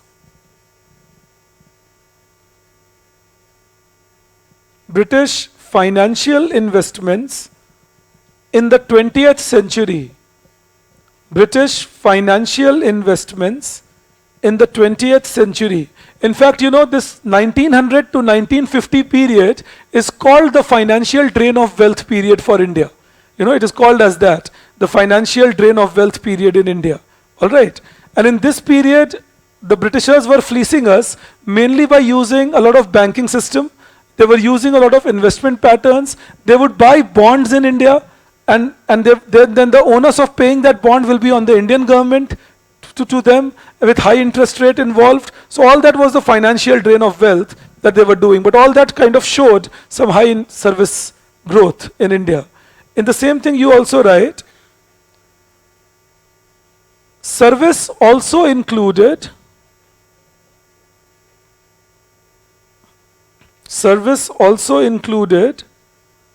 payment of large amount of royalty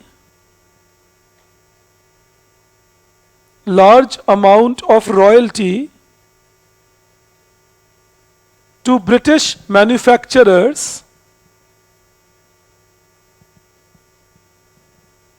ये एक जबरदस्त कानून बनाया था उन्होंने, that made a law that you pay royalty for to us for selling manufacturing in your country because we are sharing our industrial innovation with you.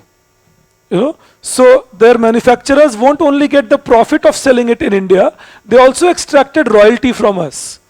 You understand that? That Indian government was committed to paying them royalty, that okay, if you're selling new commodities in India, imported of course, we paid them money for that. But they said, we will be willing to sell you this because we are the ones who have invented it, so you should give us royalty for that. And then we will give them royalty. That again came as service charge. Alright? And that royalty, it is quite interesting, that royalty added to 4% of India's total GDP in 1941. In those days the data was sporadic, but you can imagine 4% हमारे GDP का वो लेते थे कि मैं आपको सामान बेच रहा हूं, मतलब बेच भी वो रहे हैं, फायदा भी वो कमा रहे हैं, प्रॉफिट उनके जेब में, और फिर भी रॉयल्टी भी हम ही दे रहे हैं. You know, that is what they were doing across. One of your friend online said, Vikas has said that India never had a capital goods industrialization phase, but remember 51 to 91, India's stress was lot on capital goods development. Alright, so when I'll teach you 51 to 91, I'll bring that across. And one more question that I see from one of your friends is that agricultural land goes on declining, so the marginalized farmers will go on declining, but that all happened later when the pressure of population became more. Don't forget one thing, in the British period, the birth rate was high, but the death rate was equally high till as late as 1921. What is that year called, 1921? Yes, the year of Great Divide. And it is called the year of Great Divide because after that the death rate started falling, the birth rate still remained high. So the population growth in India peripherally started only around 1921 and not before that. So it was only when population became too high, and this problem of fragmentation we experienced much only around 1970s. Because 51 के बाद जब हम आज़ाद हो गए 47 में, then population growth was even much on a faster pace. All right. Okay, let's see this then. You write in the same thing, the share of services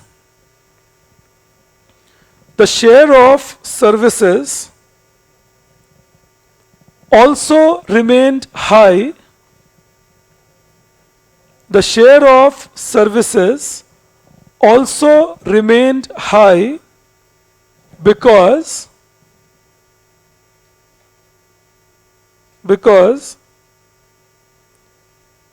industrial development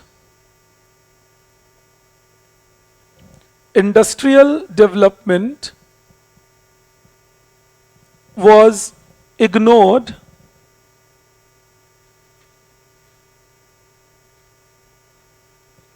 and manufacturing growth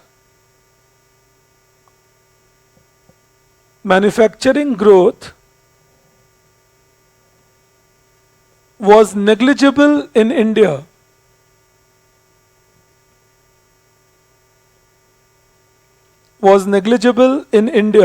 Full stop. Indian industries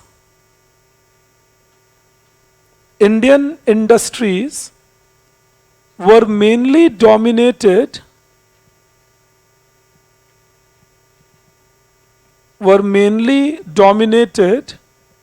by cotton textile,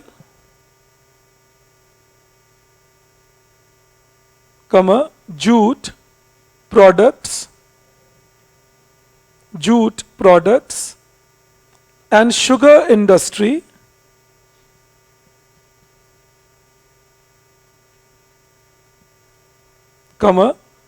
the only notable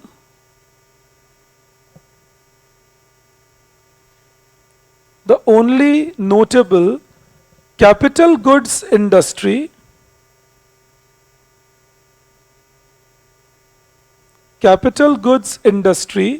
was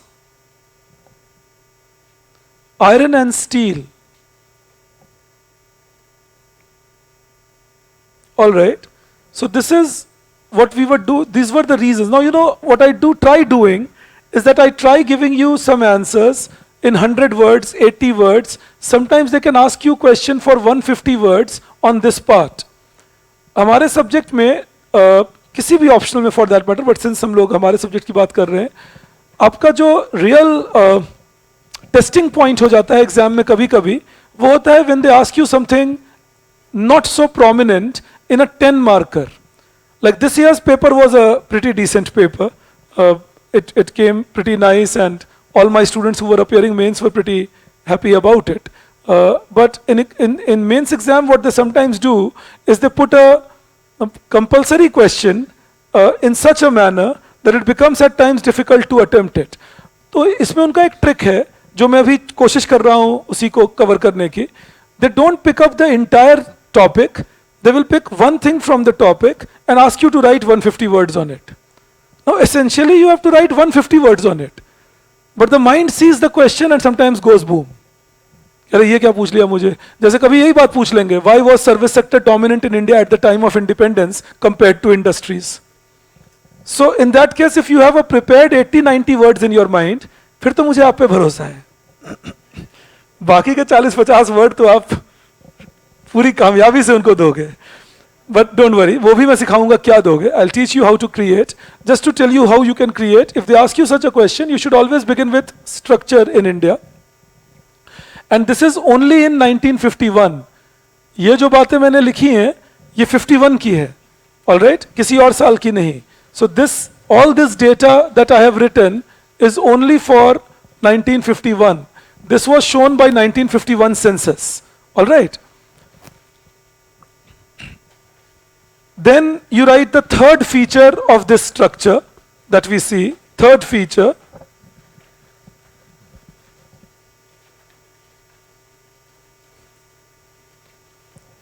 Dominance of agriculture. Dominance of agriculture in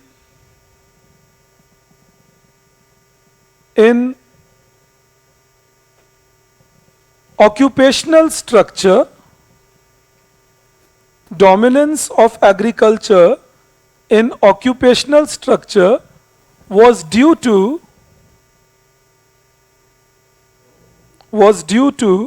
following reasons.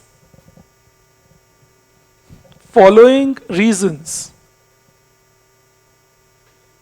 And you write 1,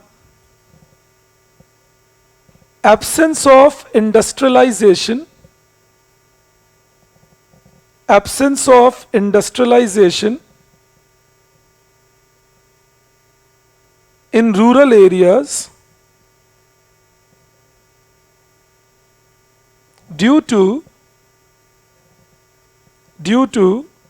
dominance of subsistence economy. Due to dominance of subsistence economy. I can believe you understand the idea of subsistence. When people are producing only for self-consumption, not for the market. And only for self-consumption doesn't mean that they produce and consume themselves. It means they will produce only sufficient that they can exchange among themselves and to go along with that. So no surplus produced. जब भी आप ये word सुनते हो subsistence economy, it simply means that there is no surplus produced in the economic system. All right? So that was subsistence economy in agriculture. In the same thing, you please continue, of subsistence economy, which led to very low demand for industrial products.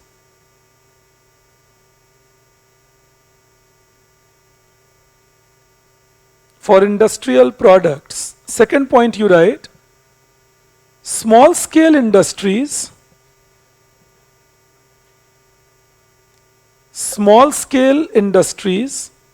were present. Small scale industries were present but did not reach any critical level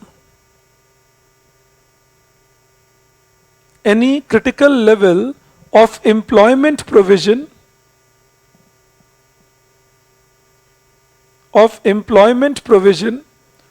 when I use this term critical level of employment provision, it means were they significantly large to include many people. तुम आज के India को भी लो, हमारे total small scale industries हैं हमारे देश में, एमएसएमई कहते हैं हम जिन्हें, micro small medium enterprises. We have 6.2 crore MSME, and these 6.2 crore MSME today, मैं आज के इंडिया की बात कर रहा हूं, this 6.2 crore MSME are employing 11 crore people. अब आप सोचो, हमें बचपन से रटवाते हैं ना, small scale industries labour intensive, labour oriented, to create more jobs we should create a small scale industry. But in India it's not seen. We have, again I repeat, we have 6.2 crore MSME creating only 11 crore employment. The ratio is not even 1:2. एक MSME 2 को भी employ नहीं कर रहा, और हम लगातार लिखते हैं ये बात, एमएसएमई करना चाहिए promote, it is employment intensive. कहां दिक्कत आती है? Who will create employment? You need to create at least a medium scale enterprise. अगर आप एक माइक्रो एंटरप्राइज बनाओगे जहां एक आदमी है और वो अकेले बैठ के कपड़ा सिल रहे हैं, तो वो थोड़ी एम्प्लॉय करेंगे किसी को. In India, today's India, not 1951, today's India, out of 6.2 crore MSME that we have, and the source of my data is Economic Survey 21-22. I will keep telling you the source of my data so that you can have better belief in me. So out of 6.2 crore MSME in India, 5.3 crore are micro enterprises. So almost 90% of these enterprises are micro, very small. And another 70 odd lakhs, 65 lakhs are medium scale, small scale. So hardly 25-30 lakhs industry are medium scale. Now how do you create employment then? और यही problem थी India की British period में भी. हमारे यहाँ small scale industry थे, लेकिन वो बहुत छोटे थे, तो एम्प्लॉयमेंट देने की हालत ही नहीं थी उनकी. They were in no position to give employment. So this is the problem also. And why were these small scale industries small, very small? Because the Britishers took no step to promote them. Rather, the Britishers were the ones who had discouraged handicraft industry, etc. In fact, when I will teach you India before 47, we will go into that. But there is an amazing record in India that between 1870, that is after East India Company was removed and British Crown took over the governance in India. So between 1870 and 1921, the number of people in agriculture, proportion of people, actually increased by 30%. And industrial workforce declined by 34%. So that was conscious deindustrialization of India being tried. So you know, this is what we had gone through. So obviously, if the industries are missing, then the natural place of employment would be agriculture. All right, and then the leftover would for finding themselves in services. You please continue with that. Could you help me with the last line you wrote? Yeah, in the same thing you write, provision, because there was no policy support,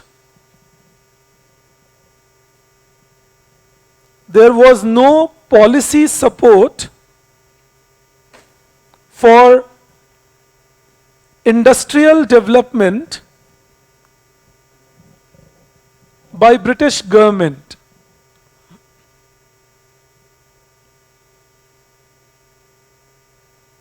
Okay.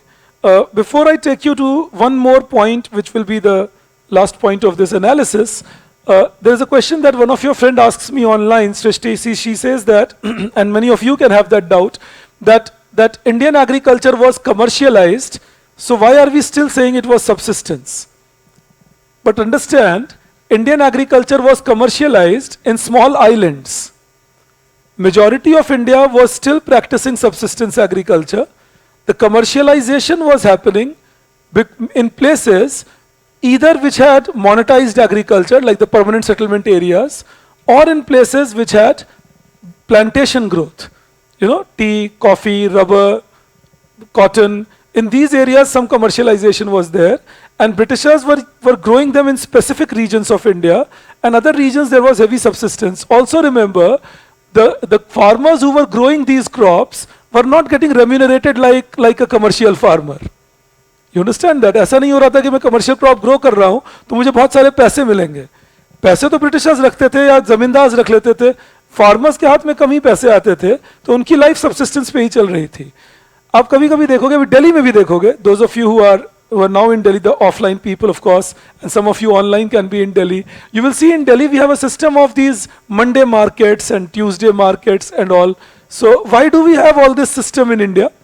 ये ऐसा system क्यों है? अब जो capital of the country है अभी भी Monday market लगता है. और आप गांव जाते हो, अगर उम्मीद है आप में से कुछ लोग जाते होंगे, तो मैं भी अगर जब अपने गांव जाता हूं, मेरा गांव एक छोटा सा गांव है बिहार में, तो जब मैं अपने गांव जाता हूं तो मैं वहां भी देखता हूं हर हफ्ते में या हफ्ते में 2 दिन हाट लगाते हैं. That they would have a heart system and everybody will gather there to buy things. The genesis of this lies in Mughal period in India. These hearts were started by Jahangir. The system was that this allowed people to do barter system without much of a transactional difference.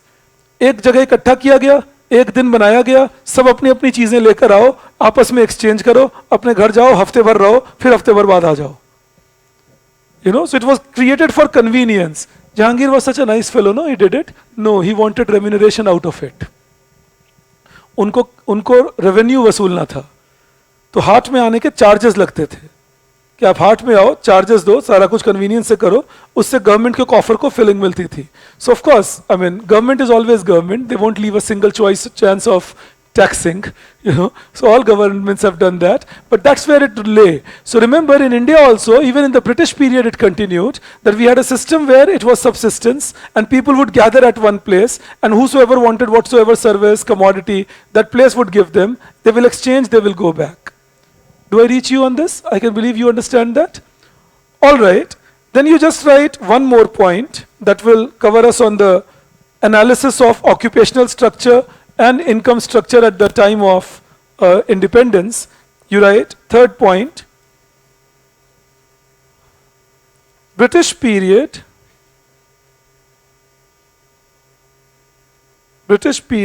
ended with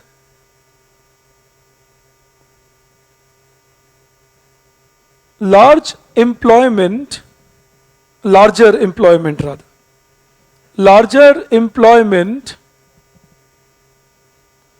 in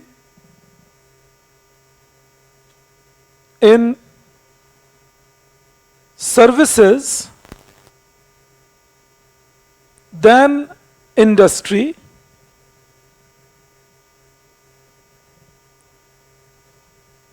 due to three main reasons.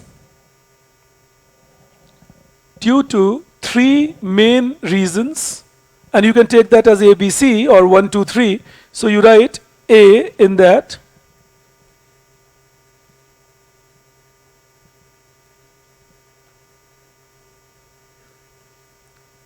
Recruitment by the British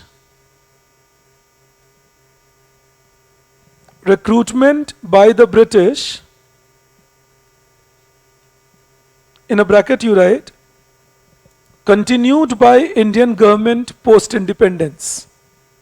Recruitment by the British, and in a bracket you write continued by Indian government post-independence.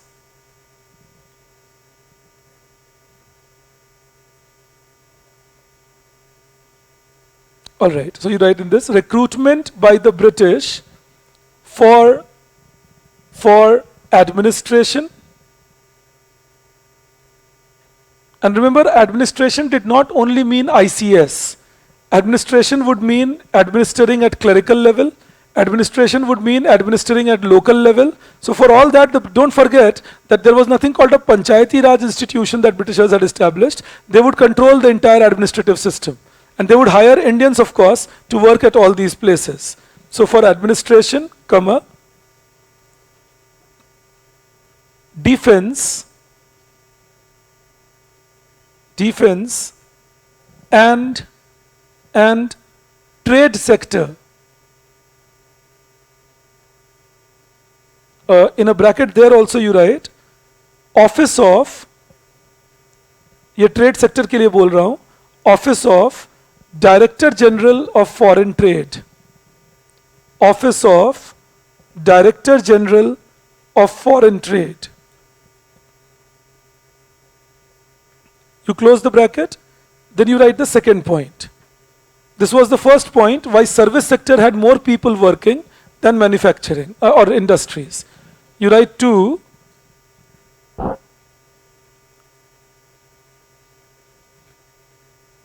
Manufacturing in India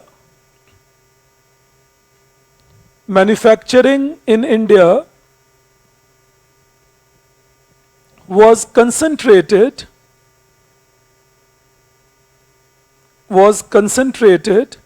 in urban areas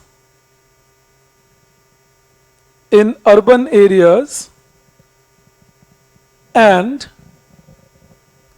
mainly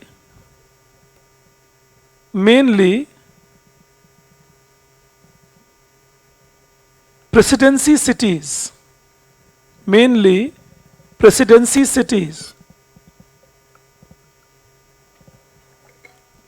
So you know the capitals, Calcutta in those days, or Madras or Bombay, that's where that would be concentrated. In the same thing you write, therefore it remained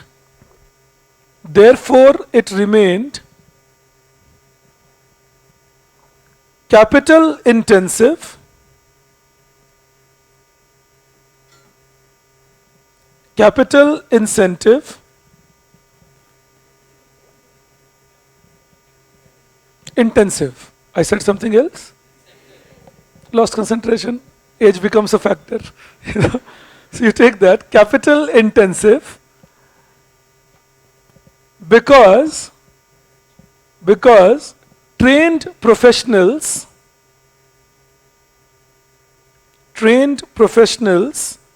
and workers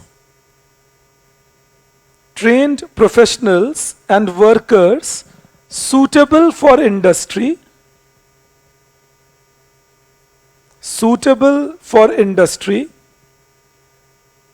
were found missing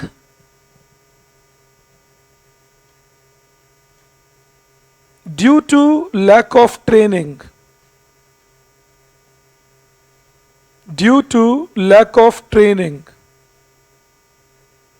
And then you write third,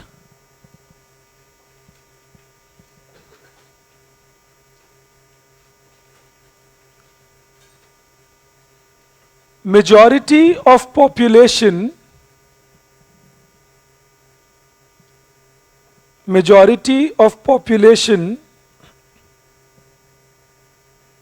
was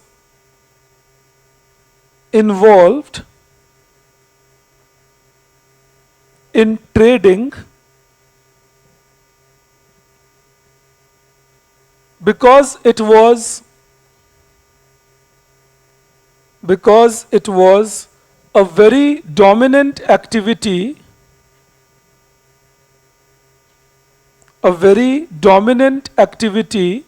of the time period,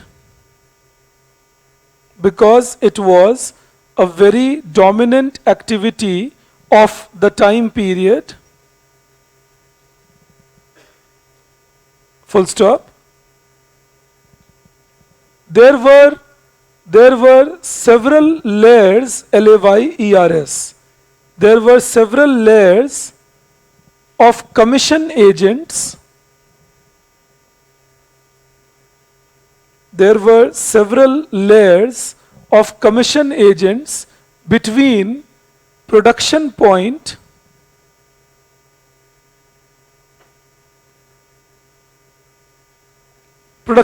is the manufacturing place or agricultural growth place. Also production point and the retail market.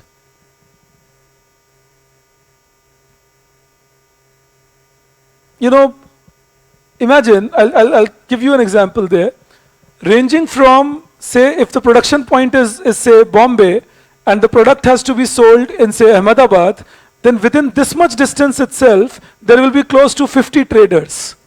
That was very commonly seen.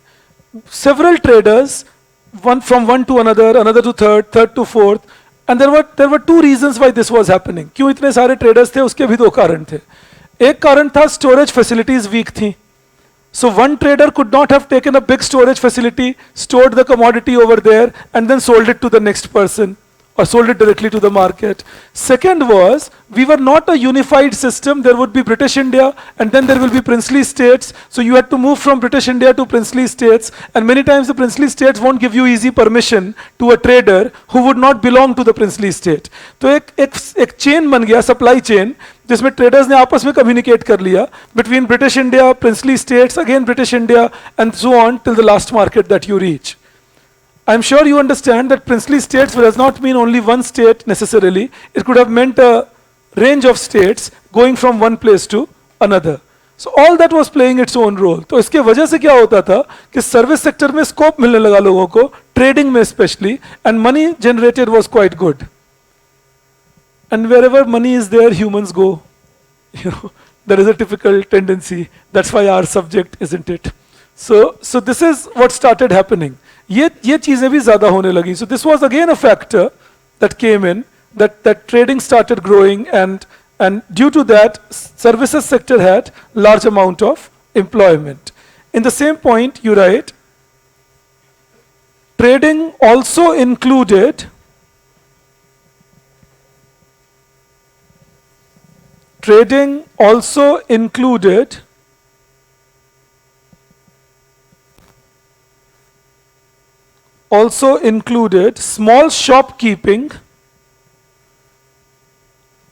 small shopkeeping,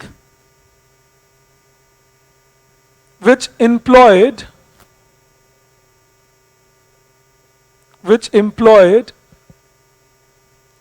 20% of labor force, 20% of labor force in service sector.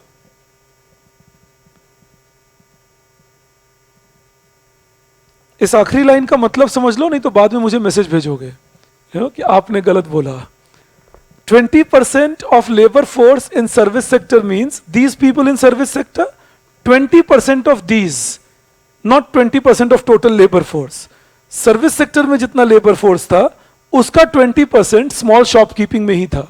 But then that means small shopkeeping was quite a dominant system. All right, now this is on basic features of Indian economy and its system. Again, I tried giving you an answer here, 50, 60 words, if they ask you why service sector had dominant employment compared to manufacturing. All right. Now, this was one aspect of it. Till now, they have not touched this part, but it's possible they can. In BPSC exam and once in UPPCS also, they had asked this part about India's occupational structure and India's income structure at the time of independence, an analysis. So it's possible UPSC can pick it up one day, looking randomly. One of your friends asked me a question there, that if commercialization was low, then why didn't India did not have enough food? What were the farmers growing? What were the farmers growing? Cotton, indigo. You know, I'll ask you a more relevant question. How much were the farmers growing? Understand that. अगर आप कहते हो commercial नहीं था, तो फिर shortage क्यों था फूड का? क्योंकि प्रोडक्शन ही नहीं था. हमारी औकात नहीं थी. हम नहीं ग्रो कर रहे थे. We were very less productive. Understand that. So we had shortage of food because productivity of Indian agriculture was very low. So even though people were in agriculture, involved in it, but they were not producing sufficiently high amount. It was a very unlike today's period. I'll think of it. Today we produce 310 million tons of food grains, approximately, with a population of 140 crore. You understand that? In those days, so that is a ratio of approximately 2.5. Approximately. In those days, we were producing 50 crore, 50 million tons of food grain with a population of 40 crore. और उस 50 million ton food grain में भी vestiges और ज्यादा थे क्योंकि connectivity, supply chain, storage chain values वो नहीं थे. So the shortage of food was because we were producing very less, storing low, and all that created the problem that we were facing. I hope if this question came to your mind also you could have, Ashfaq, I hope you get your answer anyways, but I hope all of you get that answer part. Not much. They would use food to feed their soldiers, that was what Britishers would do. But in the Indian, I'm talking even in the independent India, the problem was shortage of food productivity and production capacity. All right, so I will not push you further today. It was initial class, you enjoy life. Gradually you will see what I do to you. You know? but today you can enjoy life. We can meet tomorrow and I will mainly start talking to you on planning period and why planning was needed and so on. All right, thank you. Have a great day. Yes, yes. It's like petty shopkeeping, you know, small shops, keeping small knickknacks, say some clothes or some food product. Yes, yes, yes, that kind of a thing. And if you have any doubts, you can wait and talk to me. I'll be here itself.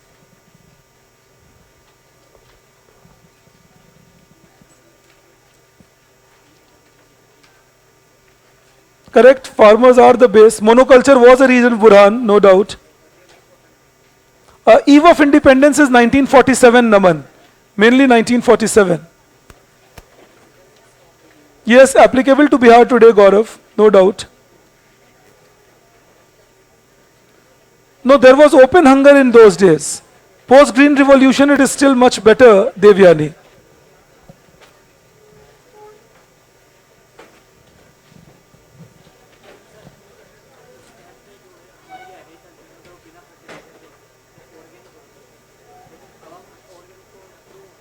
नहीं वो organic नहीं होता था, वो agriculture organic different चीज होती है. उस वक्त जो रिसोर्सेज थे बस उन्हीं को यूज कर लिया जाता था. ठीक है.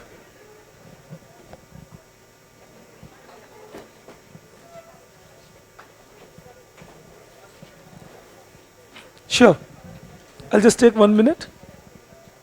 Yes, yes, you can surely leave, Durgesh. Bye-bye to you. Perfect, Devyani, bye-bye. Yes, agricultural condition had disguised unemployment, Vigneshwaran. I'll teach you old guarantee system and new guarantee system, Rizwana. You will have to work on that. Lack of irrigation facility was a problem, Ishan, no doubt about it. Gross cropped area, Neha, implies the total cropped area multiplied by the number of crops done in it. That is gross cropped area. No books needed, Akanksha. I'll give you notes, you can use those. Correct, Krishna? You are right. I am, Rajiv. Yes, yes. 520. तुम्हारा अच्छा ठीक है, मैं समझाता हूं. देखो, जैसे मुझे 1 सेकेंड देना. जैसे मान लो ये फील्ड है, ये एक गांव है. Suppose in this village there are 3 1 acre land. Alright, तो अगर हमसे पूछेंगे नेट क्रॉप्ड एरिया कितना है, अब मान लो इन सब पे क्रॉपिंग हो रही है, then 3 acre, simply adding these is the net cropped area. Alright, 3 acre is the net cropped area. And gross cropped is कितनी क्रॉपिंग कर रहे हैं. फॉर एग्जाम्पल, अगर मैं खरीफ क्रॉप और राबी क्रॉप ग्रो करता हूं, and kharif and Zaid crop grow करता हूं, और सिर्फ राबी क्रॉप ग्रो करता हूं, तो gross crop will be 1 acre into 2 crops, plus 1 acre into 2 crops, plus 1 acre into 1 crop. हाँ, लेकिन कितने क्रॉप्स हैं वो उस एरिया साइज को बढ़ा दे रहा है. Yeah.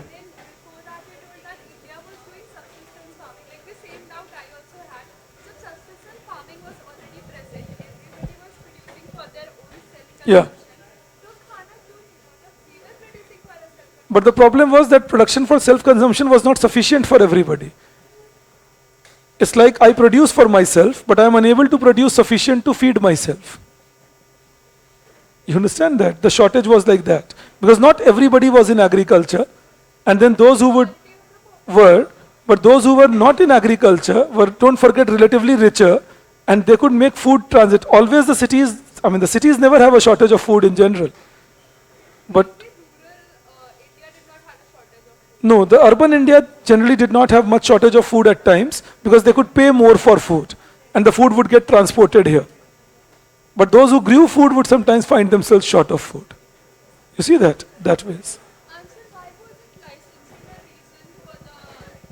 Because the Britishers never gave a license. But that's not license. Licensing means that government gives a license to produce. All right, but Britishers never did that. Right? Okay. I'll just take 1 second. Give me 1 second. Tomorrow at 2:50. Shubhankar, tomorrow at 2:50.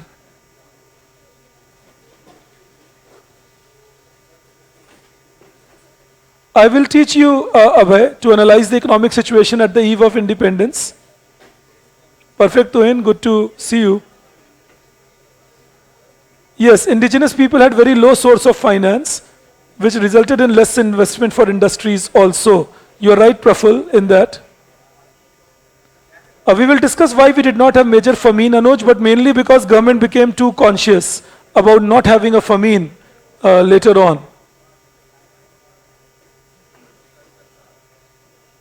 Okay, Devendra, you can say that. Cropping area increased because government became more liberal in allowing that. Aman, you can see that in the app place. App में देखना, वहाँ मिल जाएंगे. In the app, the notes are already uploaded. Yes, yes.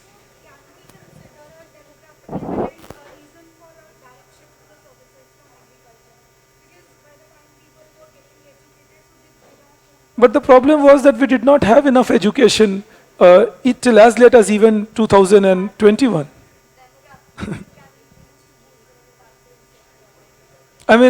Like the educated ones could have gone to services, but the reason they went to services also was that manufacturing was the missing link. Plus, think India still has around 19% people illiterate. Until 91, that the number would be 36%. So, in that sense, if you look at it, we could have developed manufacturing. The basic reason was that we didn't go for manufacturing development. If we had gone for manufacturing development, we would have done much better. No, the Britishers didn't leave us with that. But India could have developed it on its own. Britishers didn't leave us, no doubt. Yes. Right, but there is no one-on-one obligation on them. A transfer. Because see, when you give subsidy to a farmer, you don't tell the farmer that, okay, we have given you 100 rupees subsidy, now you'll have to produce something worth. Right, right.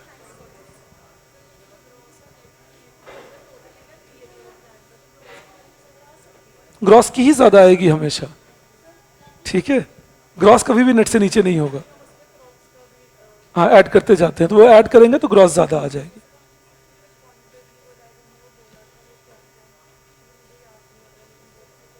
क्या word बोला था? अच्छा, ये sectors हैं, quaternary, quinary. बाद में लोगों ने टर्शरी के ऊपर भी डिफाइन किया कि जो लोग क्वार्टनरी एंड क्विनरी, चौथा लेवल और पांचवा लेवल. जैसे टर्शरी हुआ तीसरा level. So quaternary is things like satellite manufacturing and so on. Quinary is something like software development, governance, आगे के सेक्टर्स.